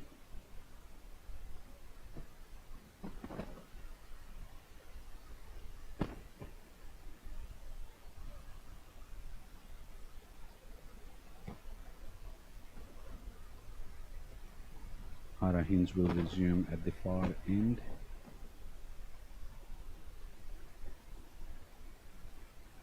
What tricks has he got up his sleeve this time? Got a wicket of his first delivery in the first over and got hit for boundary. Can he entice another false shot from one of the batters here? That's hit in the air, goes straight to the fielder, and a comfortable catch over there at deep mid wicket. Looks like it was Makoto Taniyama with the catch. It was straight as an arrow. The fielder did not even have to move an inch. Beautiful flighted delivery. Batsman goes for the slog sweep. Goes straight into the air, straight to the fielder. He was perfectly positioned over there, specifically for that kind of shot. Cook Islands now lose their second wicket for the only 5 runs on the board. They are in deep strife over here. They're chasing 106 for a victory, and they definitely need a victory after their loss to Thailand this morning. The skipper Mara Ave now comes to the crease.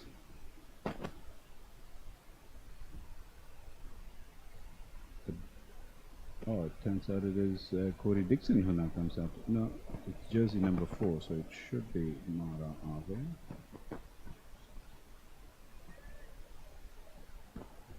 The batter dismissed was Thomas Perima, who is usually one of their more attacking batters and was instrumental in their win versus Thailand on day one in the first match of this triangular series at Sano.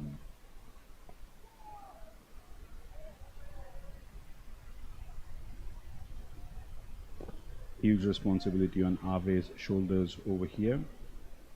The team will be looking up to him for not just for runs but also for leadership and to shepherd this run chase. He gets an outside edge, no run. Fielder quite quick over there in swooping in and picking it up and returning that throw.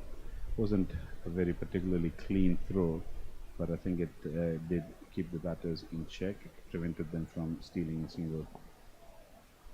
Good straight bat block from Ave this time.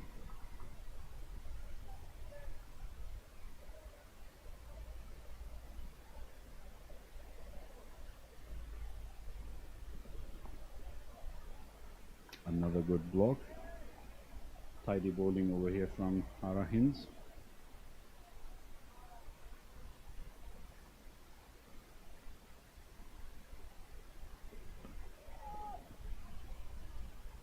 Another dot ball. A very, very tidy over here.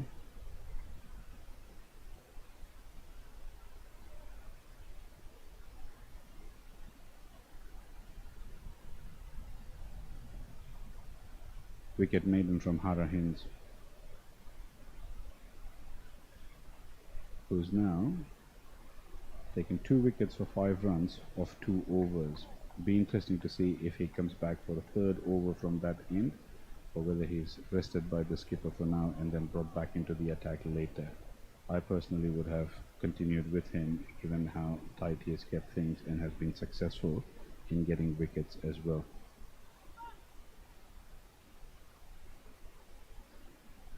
Kubota resuming his spell, comes steaming in. This one's been driven along the ground to cover, no run.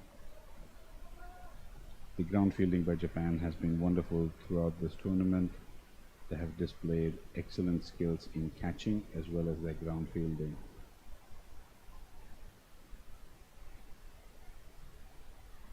Backward point now goes deep at the boundary.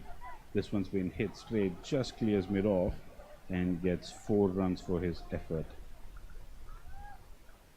If Thomas Parima doesn't get you, Auwe Parima will get you. It appears that their roles in the team are very well defined. They are the enforcers of this batting lineup by the looks of it.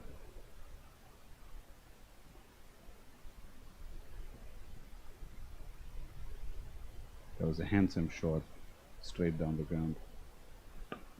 This time he slaps it through extra cover and gets another boundary in the process. He is definitely scoring fast over here. Might be in some sort of rush and probably thinking, let's make the best use of these power play overs while we can. Might have been a completely different show if both the Parima brothers were in the middle and runs flowing off each other's bats. But we'll have to take what we can get. Ooh. This time a miss-hit, poor timing. Maybe misjudged the pace of the ball as it bounced up. And gets an under edge straight onto the pitch again, no run. 8 runs have been scored so far of this over, 2 balls to go. He gets it on the wide off leg, waits for it and then pulls it finely enough that it avoids that fielder in the circle, in the leg gully region. Clever batting this one, picks his gap properly, bides his time, waits for the opportune moment and then hits it in the gap. 4 more runs added. This is proving to be an expensive over for Japan now. 12 runs so far after bowling a maiden at the beginning. The pace of Kubota being used against him in a way. A dot ball to end that over. 17 scored of 4 overs now for the loss of 2 wickets. The required run rate for Cook Islands is 5.5. Current run rate is at 4.43. They've still got a little bit of catching up to do, but they have to do it in a manner in which they don't end up losing more wickets now, especially this early.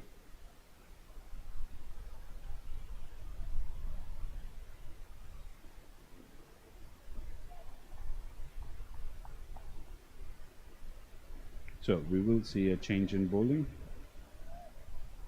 Ravichandran will enter the attack now. He bowls quickish leg spinners and uses the googly effectively. That one was sliding down the leg side, given not out by the umpire. Sabarish Ravichandran just checking with the umpire whether that was the case, and we get confirmation from the umpire about that. In he comes again, probably another googly ball. This time Ave plays it towards the leg side and gets a single. This brings the striker, this brings Parima to the striker's end. Let's see how he approaches Ravichandran over here. Ravichandran being an attacking bowler and Parima being an attacking batter.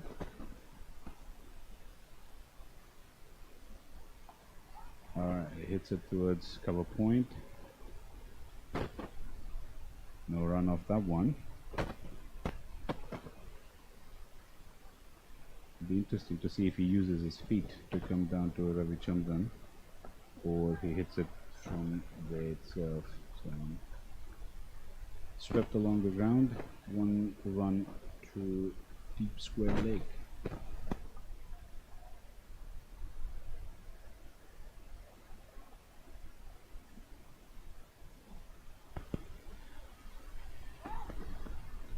Ave tries to place this delicately and steer it down third man. Doesn't get the timing right. Gets a bottomish edge into that. Plays it better this time. Same result. No run. End of the over.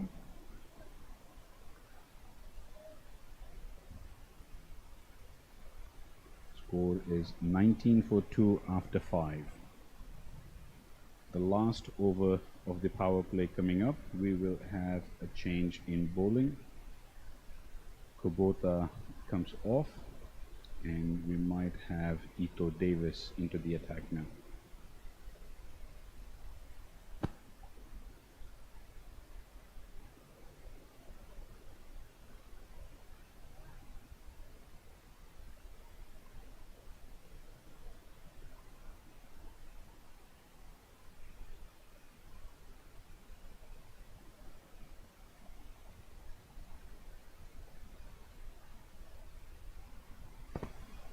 Kadawaki Fleming, the captain, making a few changes in the field.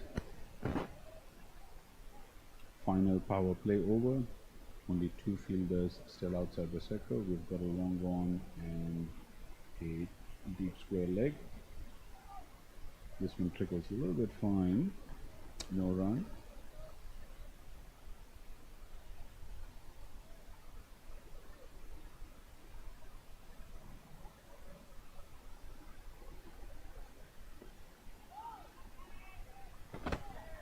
Similar result, top ball once again. Ito Davis bowling according to the plan and the field set by his skipper, not giving the batter much room, getting the batter to take that risk, which he does now. Hits it towards deep mid-wicket, where it is fielded by Hara Hinds and a quick return to the keeper, restricting the batters to just a single. This brings Ave onto the strike.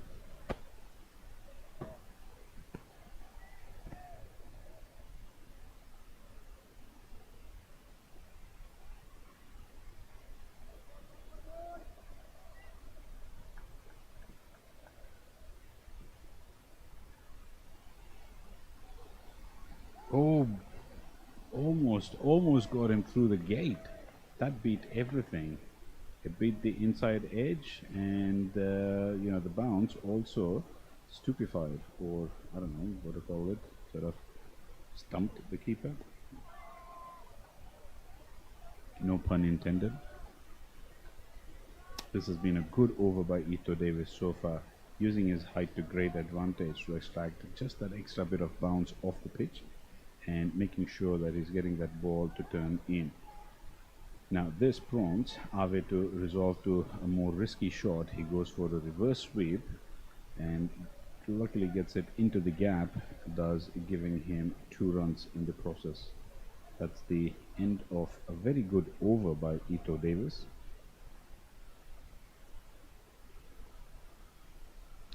The Cook Islands scored now getting up to 22 for the loss of 2 wickets after 6 overs. That will be the end of the power play.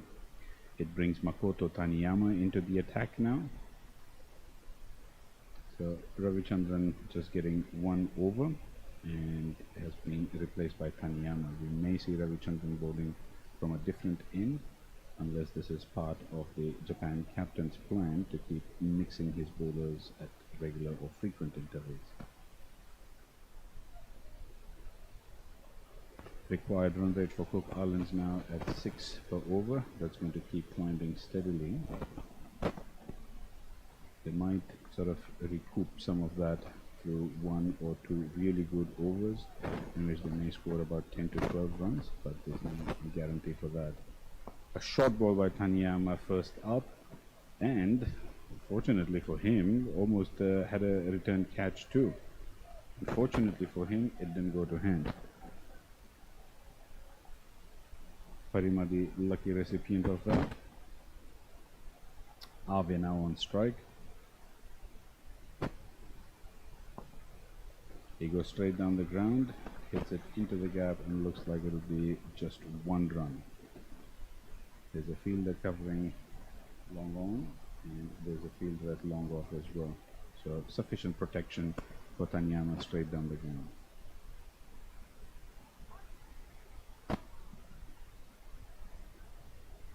This time Parima tries to cut it late, and lucky that he didn't chop it onto his stumps. In comes Taniyama again. He does something different with his release, and he gets a wicket for his effort. Astounding catch over there by Suzuki McComb. What a wonderful catch. That shot was hit really, really hard.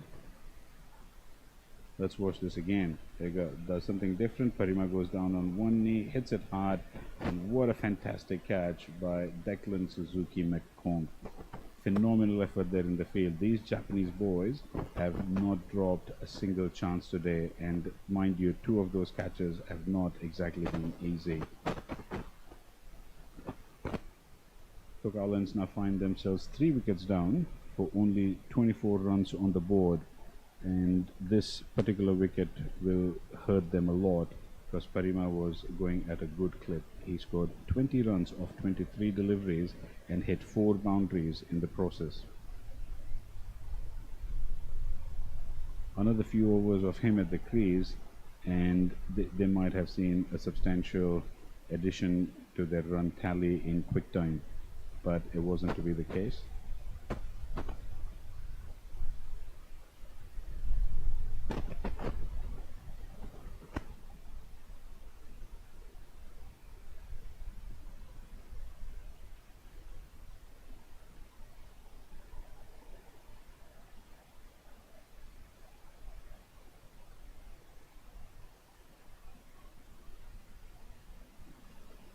Ave will be joined by Corey Dixon at the crease now, the new batter in, who takes his guard.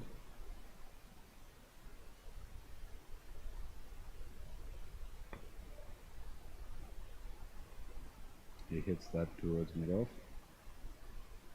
Straight to the fielder, no run.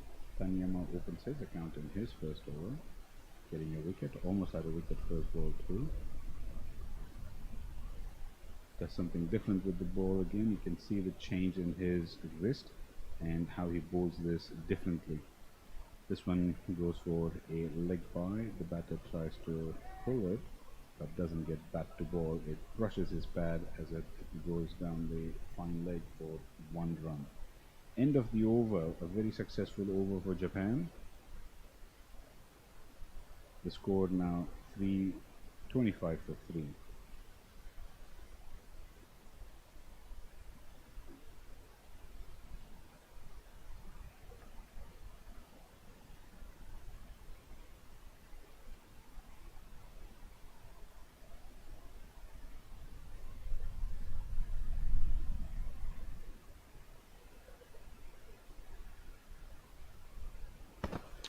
Ito Davis returns to the attack. He bowled a very tidy first over and will want to replicate that and probably add a wicket to his name too. He's managed to get some turn off the pitch as well. This time round he bowls slightly wider, getting the batter to reach out, who mistimes the shot.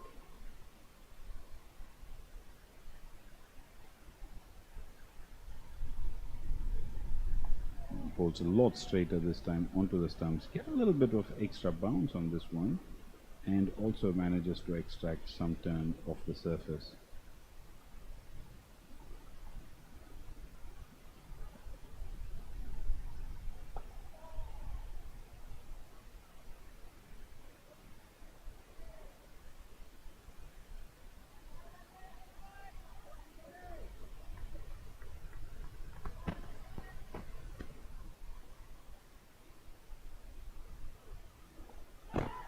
A thickish outside edge, drops just short of the fielder over there. Cook Islands would have been in dire straits had this one carried through. I think this calls for a time of sensible playing rather than big booming drives. That's surely missing leg. Not out given by the umpire.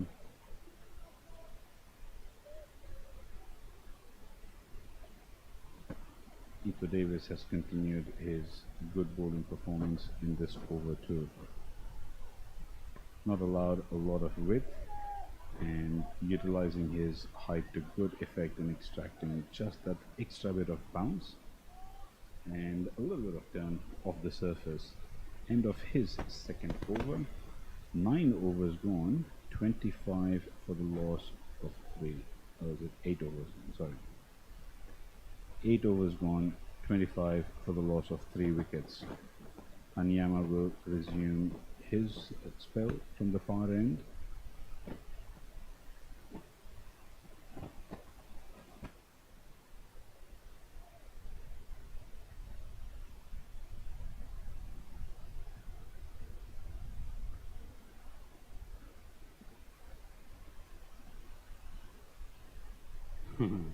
A scoop shot attempted over there.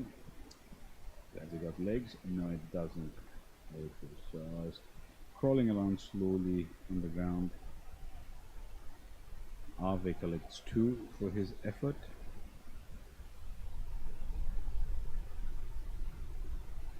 I guess in the face of really consistent bowling, the batters are the ones who have to take that risk in order to make sure that they get those runs.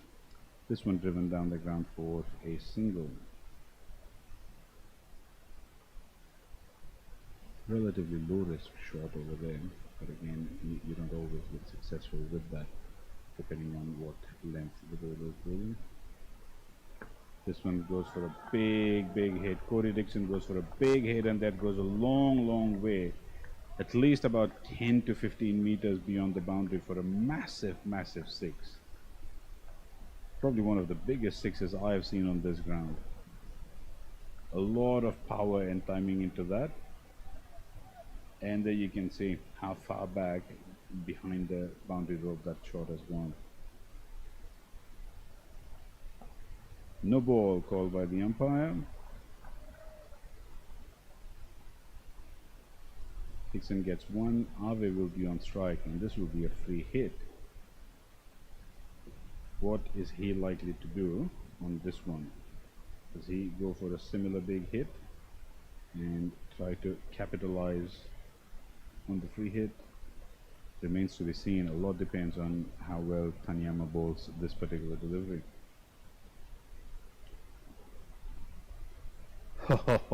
Foxed him. Completely foxed him, and if it wasn't for the free hit, that could have been out stumped. But of course, if it wasn't for the free hit, Ave probably wouldn't have charged down the wicket too. Nonetheless, no runs off that. Good ball by Tanyama. This time Ave goes for the scoop again, gets 1 run.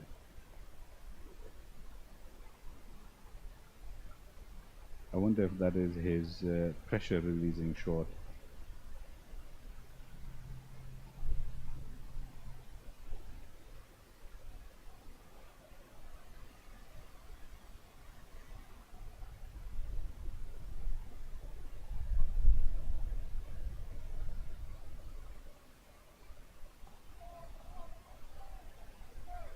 dot ball to end the over.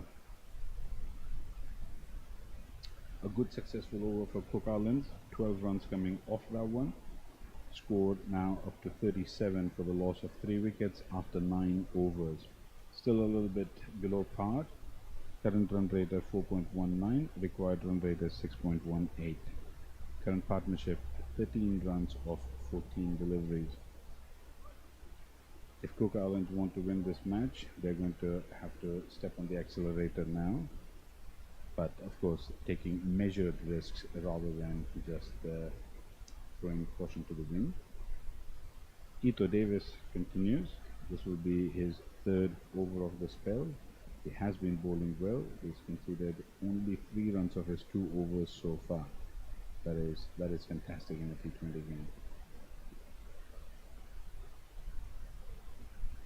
Reverse sweep comes out, no luck.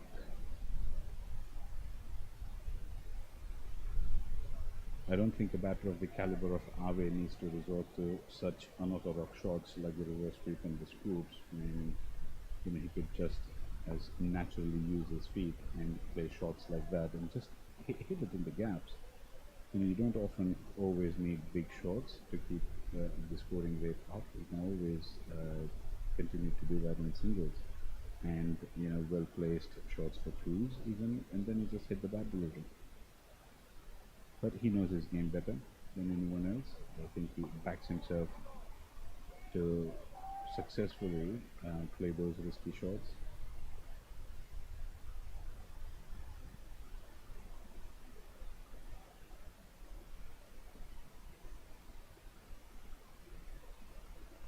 Long on now comes into the field at mid-on. Dixon comes down the wicket, hits it high up in the air, fielder in position, and he takes it. Ravichandran with his 2nd catch in this innings. That was probably as easy as a catch as Ravichandran has taken in his career. Dixon comes down the track, can't get to the full pitch of the delivery, gives himself some room, gets more elevation on it than distance, and the ball just falls safely into the safe hands of Sabawarish Ravichandran, who takes his 2nd catch in this innings. A huge blow to the Cook Islands run chase. They have now lost their 4th wicket.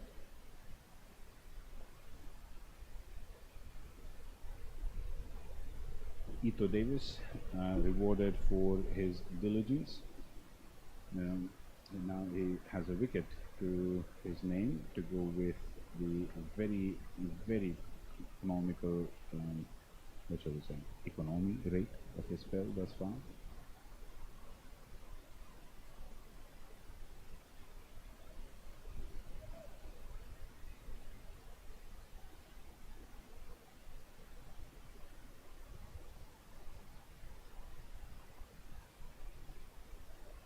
Corey Dixon might have become, or gotten a confidence boost with that 6 that he hit of the previous over, but unfortunately the change of ends also meant that the wind factor had to be taken into account. I do wonder whether he hit that ball into the wind, which probably reduced the distance that it traveled.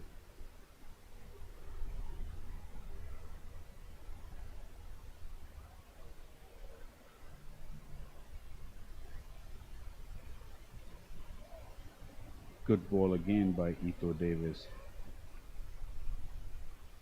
Keeps it on track, keeps it on the stumps, gets that little turn into the batter.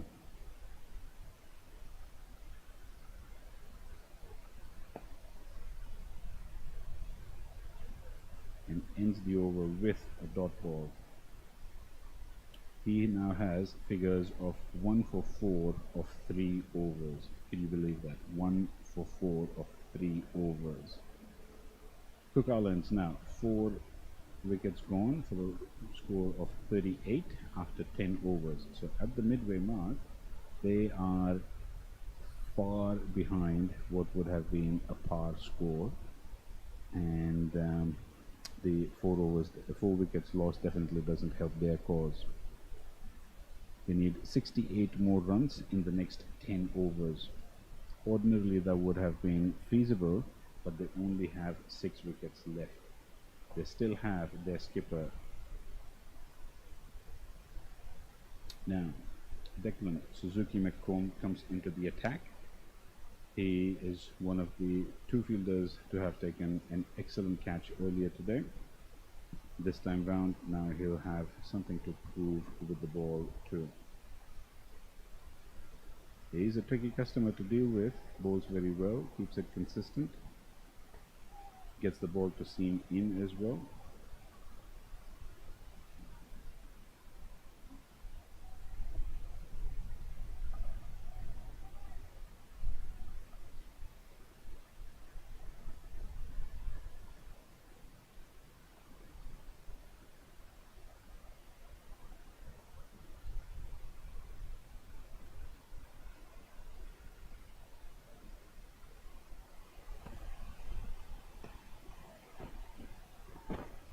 Good lines, good length. Once again getting that ball to tail in a little bit. Also came back in just that little bit with the seam.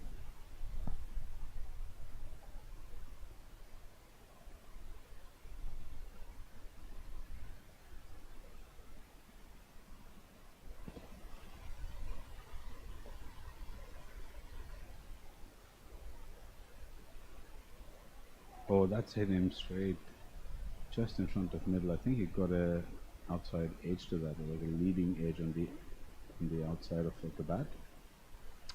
Definitely didn't go where he intended it. He was aiming for mid wicket. There's a big gap over there. He could easily have gotten 2, or if he had timed it properly, he might even have gotten 4. But yeah, just I think it was a bit too early into that shot.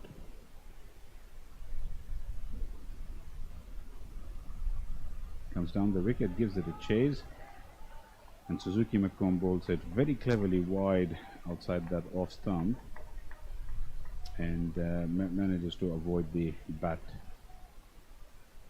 Another dot ball over here. The pressure building up onto the Cook Islanders now. They desperately need to get a few more runs under their belt, because while they may be wanting a win over here, in the eventuality that they don't make it, they don't want their run rate to dip too low.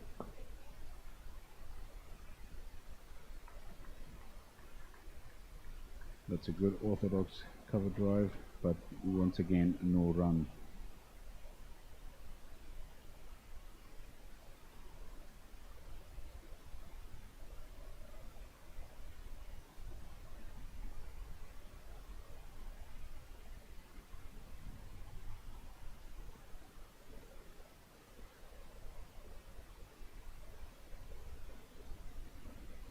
A slightly shortish delivery. Seemed as if it just got stuck into the pitch and the pace came off as it bounced. Hit straight back to long on. Completes 1 run in the process. End of the 11th over, 39 for 4 runs. 4 wickets, sorry. End of the 11th over, 9 overs left. 67 runs to get for the Cook Islanders. 6 wickets in hand. Good over that one from Suzuki McComb. At 5 dot balls and then a single of the last one. Ravichandran returns for his second over now. He'll be bowling from the pavilion end.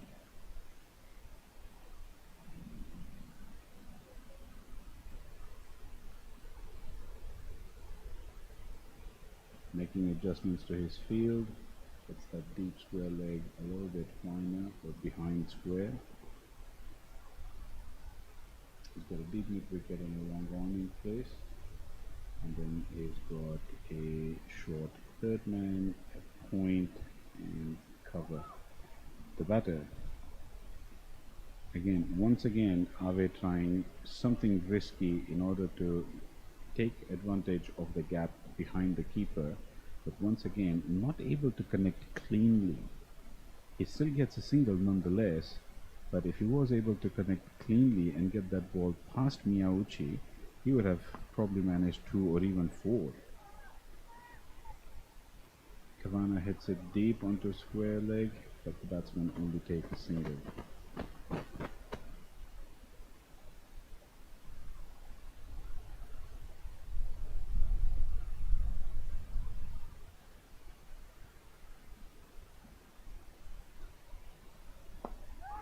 Flighted delivery by Ravichandran. This one's hit up in the air as well, but doesn't quite make it to Ito Davis at long on. Falls well short of him, and he picks it up on the bounce and then returns it to the bowler. One more run added to the Cook Islands total.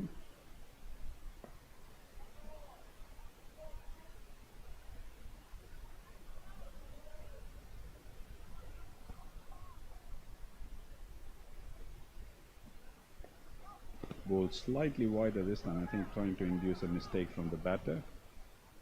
That one was slapped towards the sweeper, and one run completed over there. Brings Ave on strike. We've got one more ball left in this over.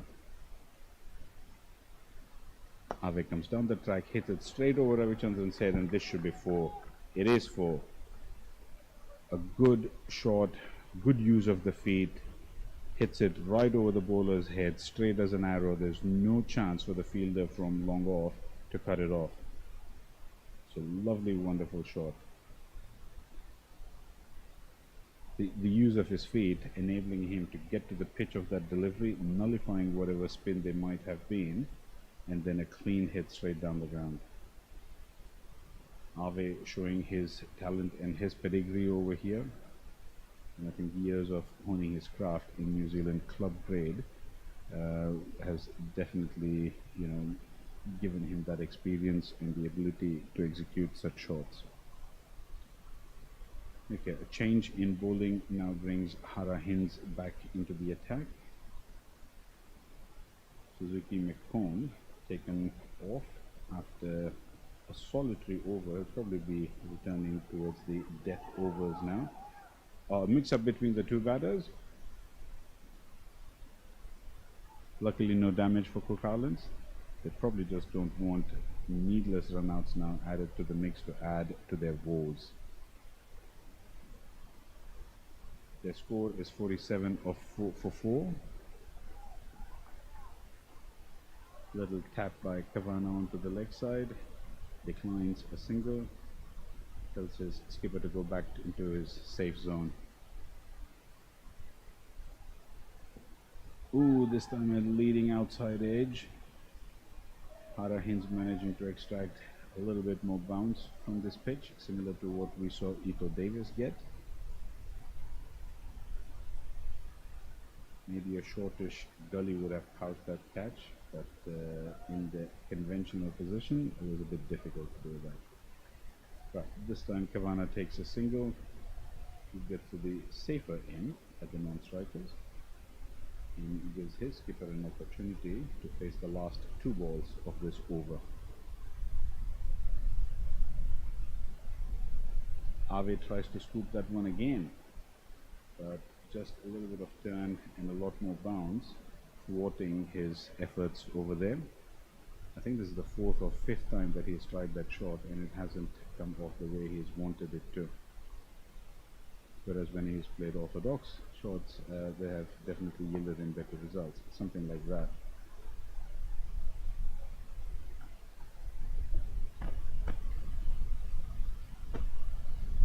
And that's the end of the over. The score now 49 for 4.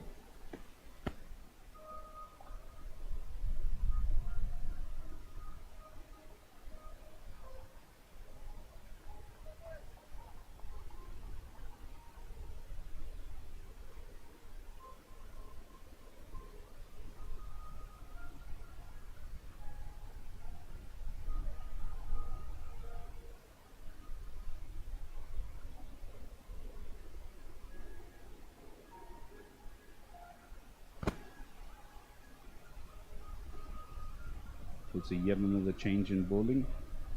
Kohei Kubota now reintroduced into the attack. Kawasaki Fleming adjusting the field for his bowlers. He's had a lot of success today. His fielders have done their job admirably well. They've held on to their catches.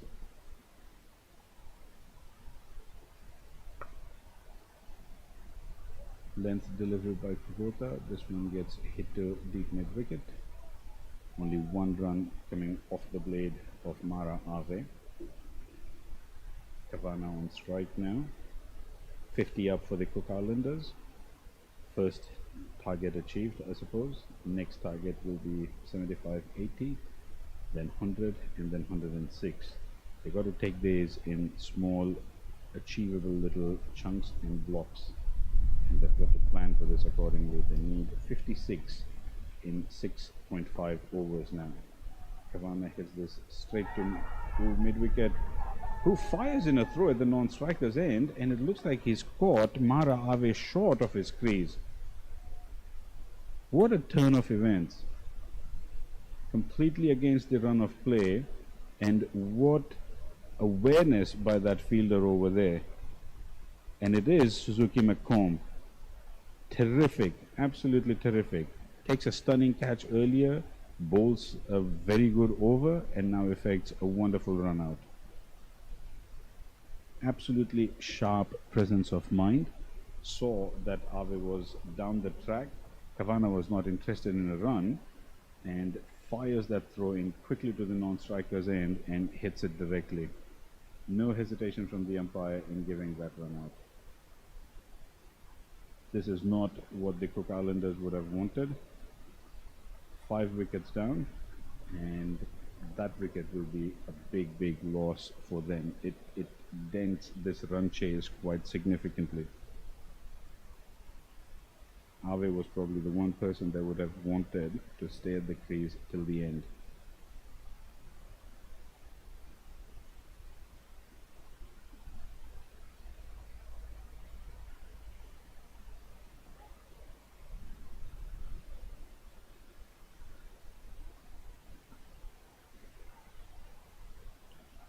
Another good delivery by Kubota. Just short of a good length, but angling into the batter, who couldn't get sufficient room to free his arms. Kavana will accept a single for that. Oscar Taylor is the new batter in. Takes a middle stump guard.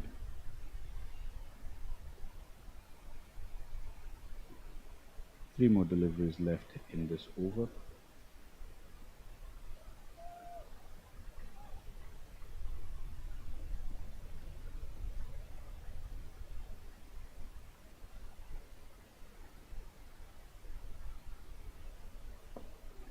Played that safely. It was a slower ball by Kubota this time. He probably had hoped that the batter would go for another expansive shot and might get a leading edge in the process. But well played there by Oscar Taylor in the end. He saw the change in pace and he played it sensibly and just patted it back into the ground. A quicker delivery this time on the offside. Square cut for 1 run.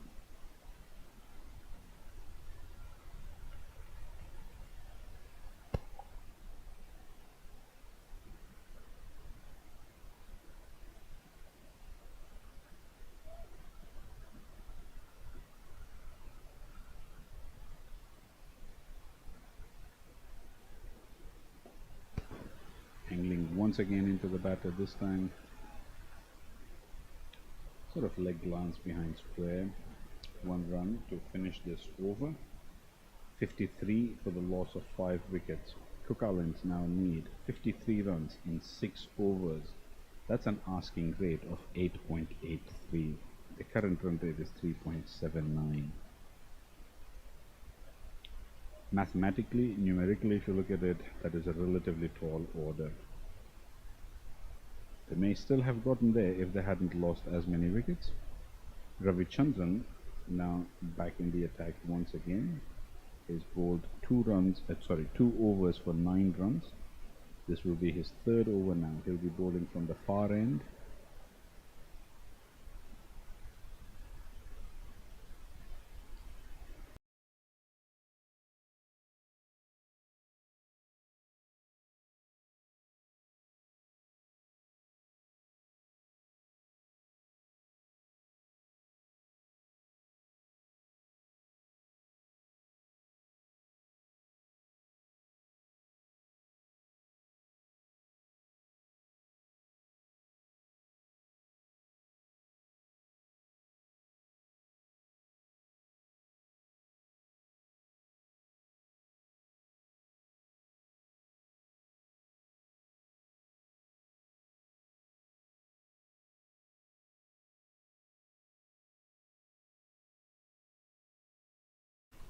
Japan will want to finish this off pretty quickly.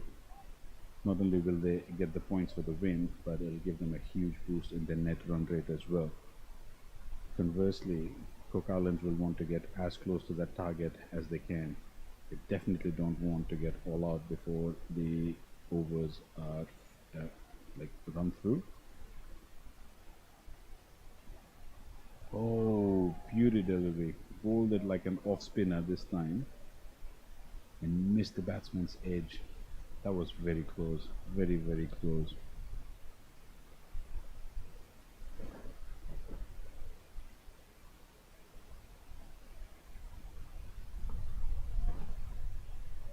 Straightish delivery once again. Nothing the batter can do about that. Might have wanted to go for a big hit down the ground, but there's always a chance of a miss hit. This time he does get a big hit down the ground, but only to meet the bowler's foot. End of the over, a very quick over by Ravichandran. He's now bowled 3 overs and conceded only 10 runs. No wickets to his name so far, but he's taken a catch.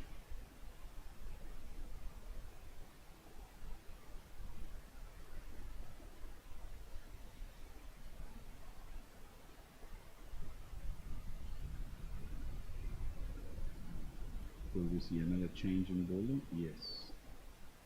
Ito Davis returns for his final over for this innings.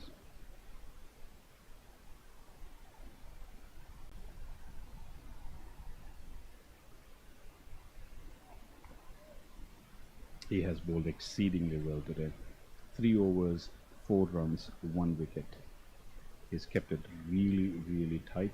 Hasn't given the batters any room, any width whatsoever. And he's taken advantage of his height to extract just a little bit of extra bounce. Similar delivery as we have seen over the past 3 overs. Angles it in, gets a little bit of turn.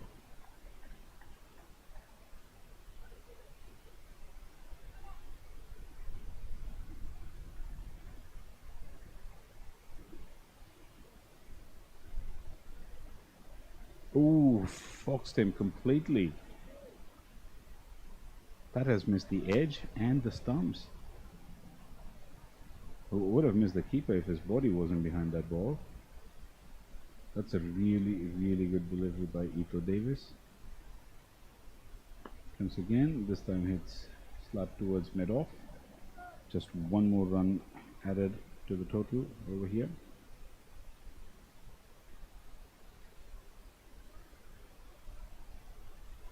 Cook Islands are now 55 for 5. I wonder if one of the umpires is likely to do a little hop and skip. It's not exactly a Nelson figure, but still 55 for 5. Big hit down the ground. It should be a catch and taken comfortably by Makoto Taniyama at long on. It was only a matter of time before the release shot would have come into the picture. Ito Davis bowling it a little bit fuller, slightly loopy delivery. Batsman takes the bait, hits a big shot straight down the ground, and a very, very safe catch by Taniyama in the deep. Cook Islands lose their 6th. And we talked about the Nelson earlier, so 55 for 5 is now 55 for 6.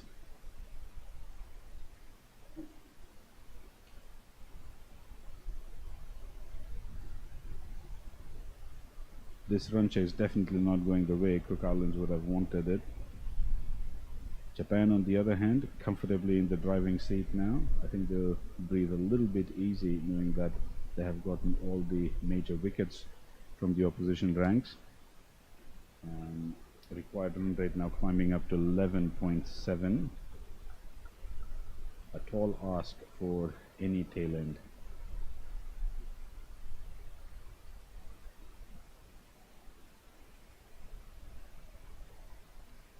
Two balls left in this over from Ito Davis. Taniyama comes into the circle. He's patrolling mid-off. A long on still in place, deep mid-wicket still in place, and deep backward square leg in place. This one's steered towards mid-wicket. Suzuki McComb does the job, picks it up, fires it in, keeps the batsman only to a single.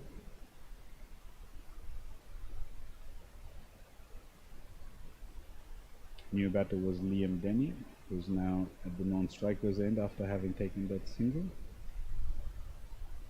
Kavana will continue at the other end. He steers it down towards third man into the gap that has been hunted down by Hara Hinds, who fires a quick throw in, and the batters only have to satisfy themselves with just one run. End of the over, it's 57 for 6 wickets. Time is running out over here for the Cook Islanders. If they have any ambitions of winning this one, they have to hit that accelerator hard now. The required run rate is 12 runs per over. They've got 4 overs in which they need to get about 50 runs.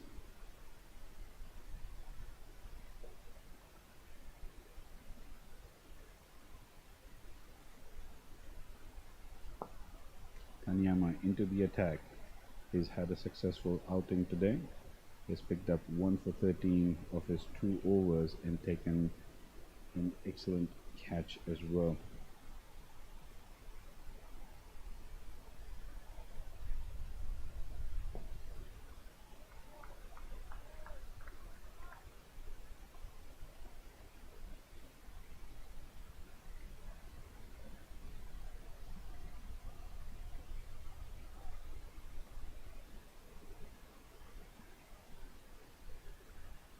A little bit on the shorter side.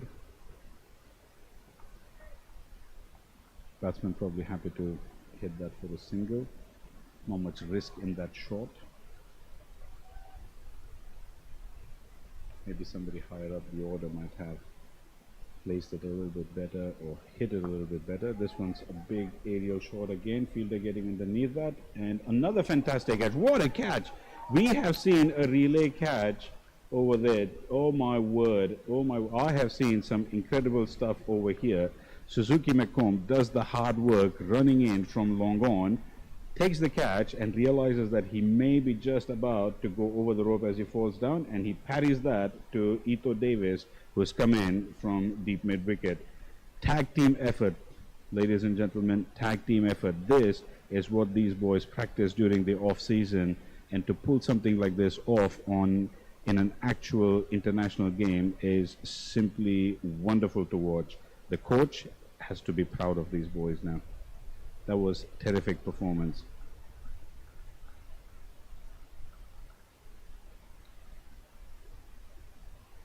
So Tanyama gets his second wicket, although I must say the credit for this wicket should go to Suzuki McComb, who's done most of the hard work over there. And what presence of mind to just lob it up to his teammate who was coming in from deep mid wicket. And I think that is sensible on part of Ito Davis as well, who went there as a backup, knowing that perhaps something like this was likely to happen. Fantastic scenes over here all round. I mean, these boys have practiced so hard, and we're just seeing how much better their fielding is now compared to probably what it was 2-3 years ago. Ooh, a cheeky little paddle down the leg. 1 run, just 1 run.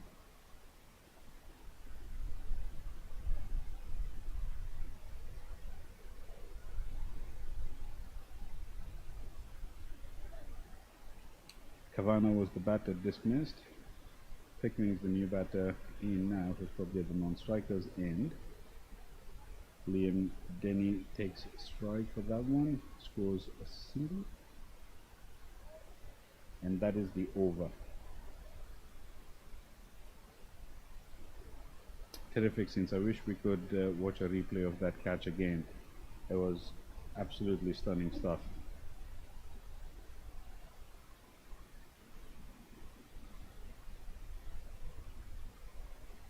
So at the end of 17 overs, Cook Islands are now 61 for 7. 3 more overs in which they need 45 runs chasing this victory. Required run rate is now 15 per over.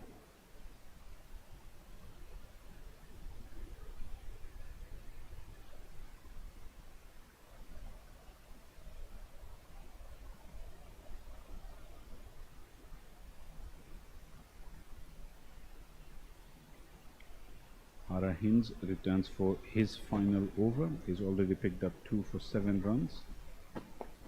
Right, batter comes down the track and smacks it towards long off, and they take 2 runs in the process. Just a little bit of complacency over there from the fielder.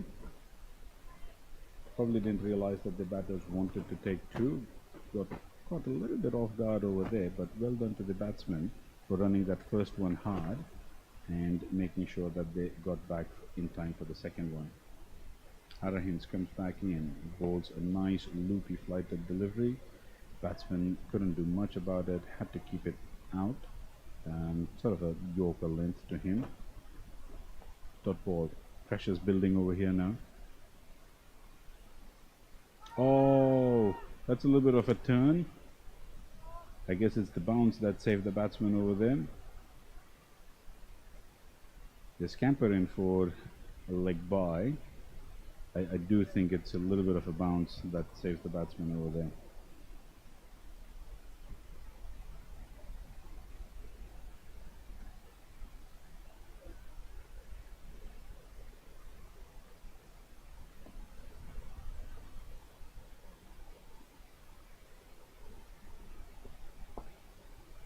This one's hit towards mid-wicket. Evades the fielder in the circle, but picked up by the one in the deep. Quick throw back in towards the bowler's end. Only 1 run coming off that shot. Score is 64 for 7. Pickering on strike now. He goes big with the bat, gets an edge on the underside for the inner half of his bat. Doesn't really place it where he would have liked to, but he gets 2 runs in the process.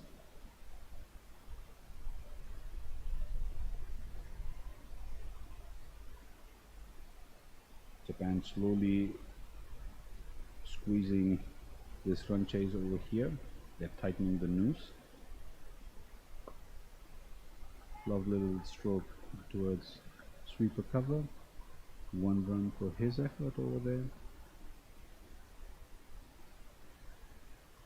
And that's overcalled by umpire Thurgate. 18 overs gone, 2 more left in this chase. The score stands at 68 for the loss of 7 wickets. Cook Islands are 39 runs adrift of their victory target. They have 2 overs and 3 wickets left. Taniyama comes back into the attack. He's bowled 3 overs, given away 16 runs, has had 2 wickets to his name, and has also taken 2 very safe catches.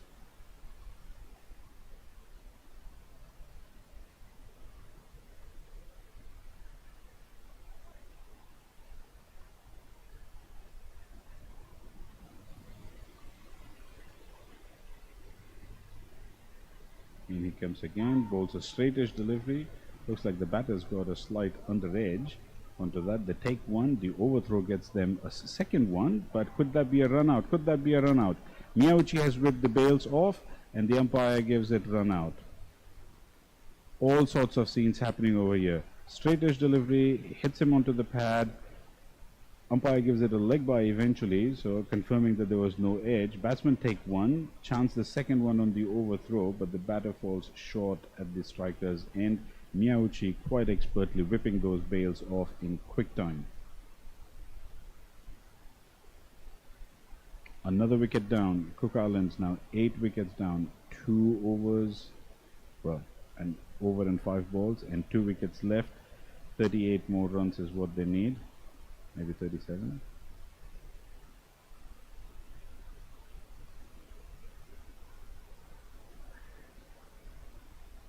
Is what they need. 1.5 overs, 2 wickets left. The big question now is whether they are able to bat their full quota of overs or will Japan get them all out?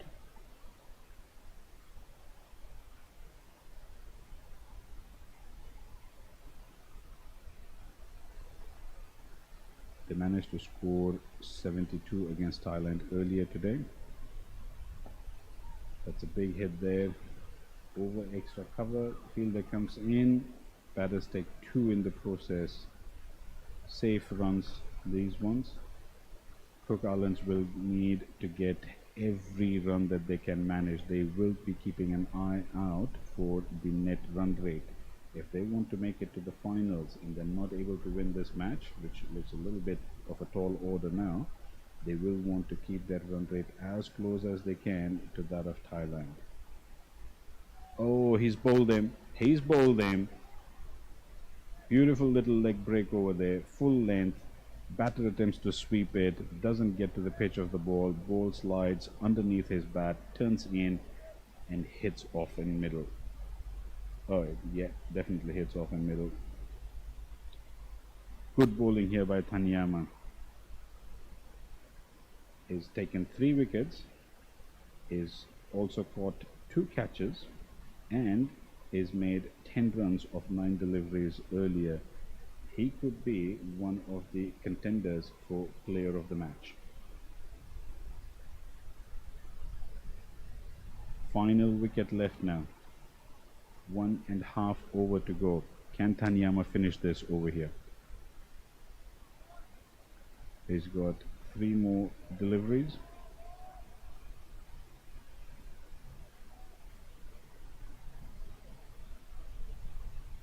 The last batter, Benjamin Vakatini, comes to the crease. Huge pressure on him now.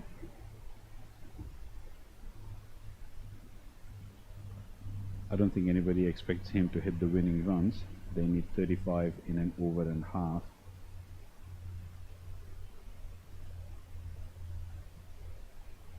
Oh, that should be close. That should be close. It's given out. That is it. That is the end of the innings.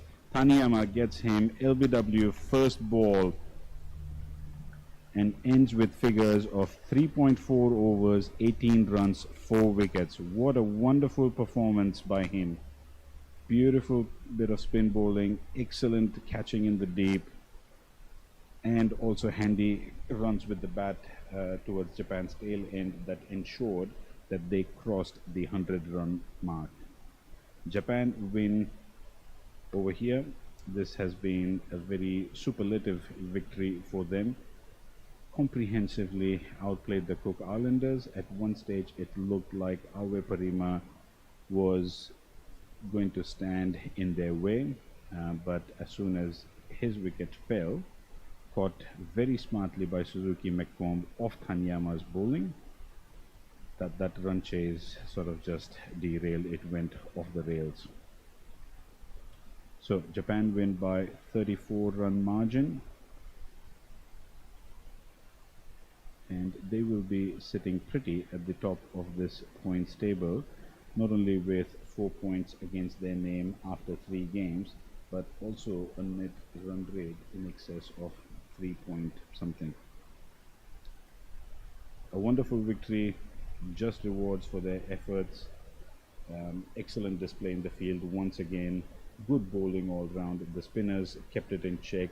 Ito Davis, Hara Hines and Tanyama together. What a formidable spin bowling trio, and let's not forget Ravichandran as well.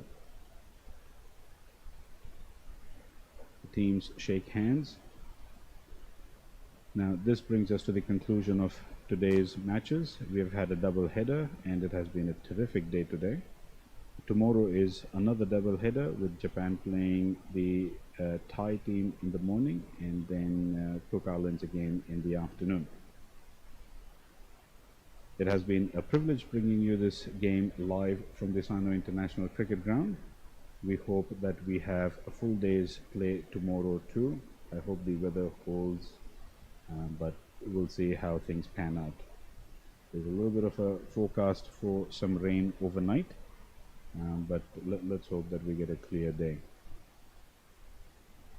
We will shortly have the presentation ceremony, which may not be broadcast live, So I'd like to wish all of our viewers a sincere thank you for joining us today and being with us throughout, and apologies for the technical glitches earlier for the first match. Thank you to the sponsors, MKI and Mizuno, the team partners, and a lot of the local supporters of Japan cricket, and the local sponsors that we have had over here in Sano. We look forward to seeing you again tomorrow. Please tune in. And for those who enjoy cricket in Japan and haven't yet subscribed to the channel, please do so. It helps the teams and the support structure around here immensely to have as much support as we can through the live feeds and through the comment section. Definitely helps significantly. We also hope that in the future that increased number brings us more sponsors, more support, more volunteers. It definitely helps the growth of the game in a small country like Japan. I shall sign off now, and we will join you for tomorrow's games at 9:30 a.m. local time. See you all then. Bye bye.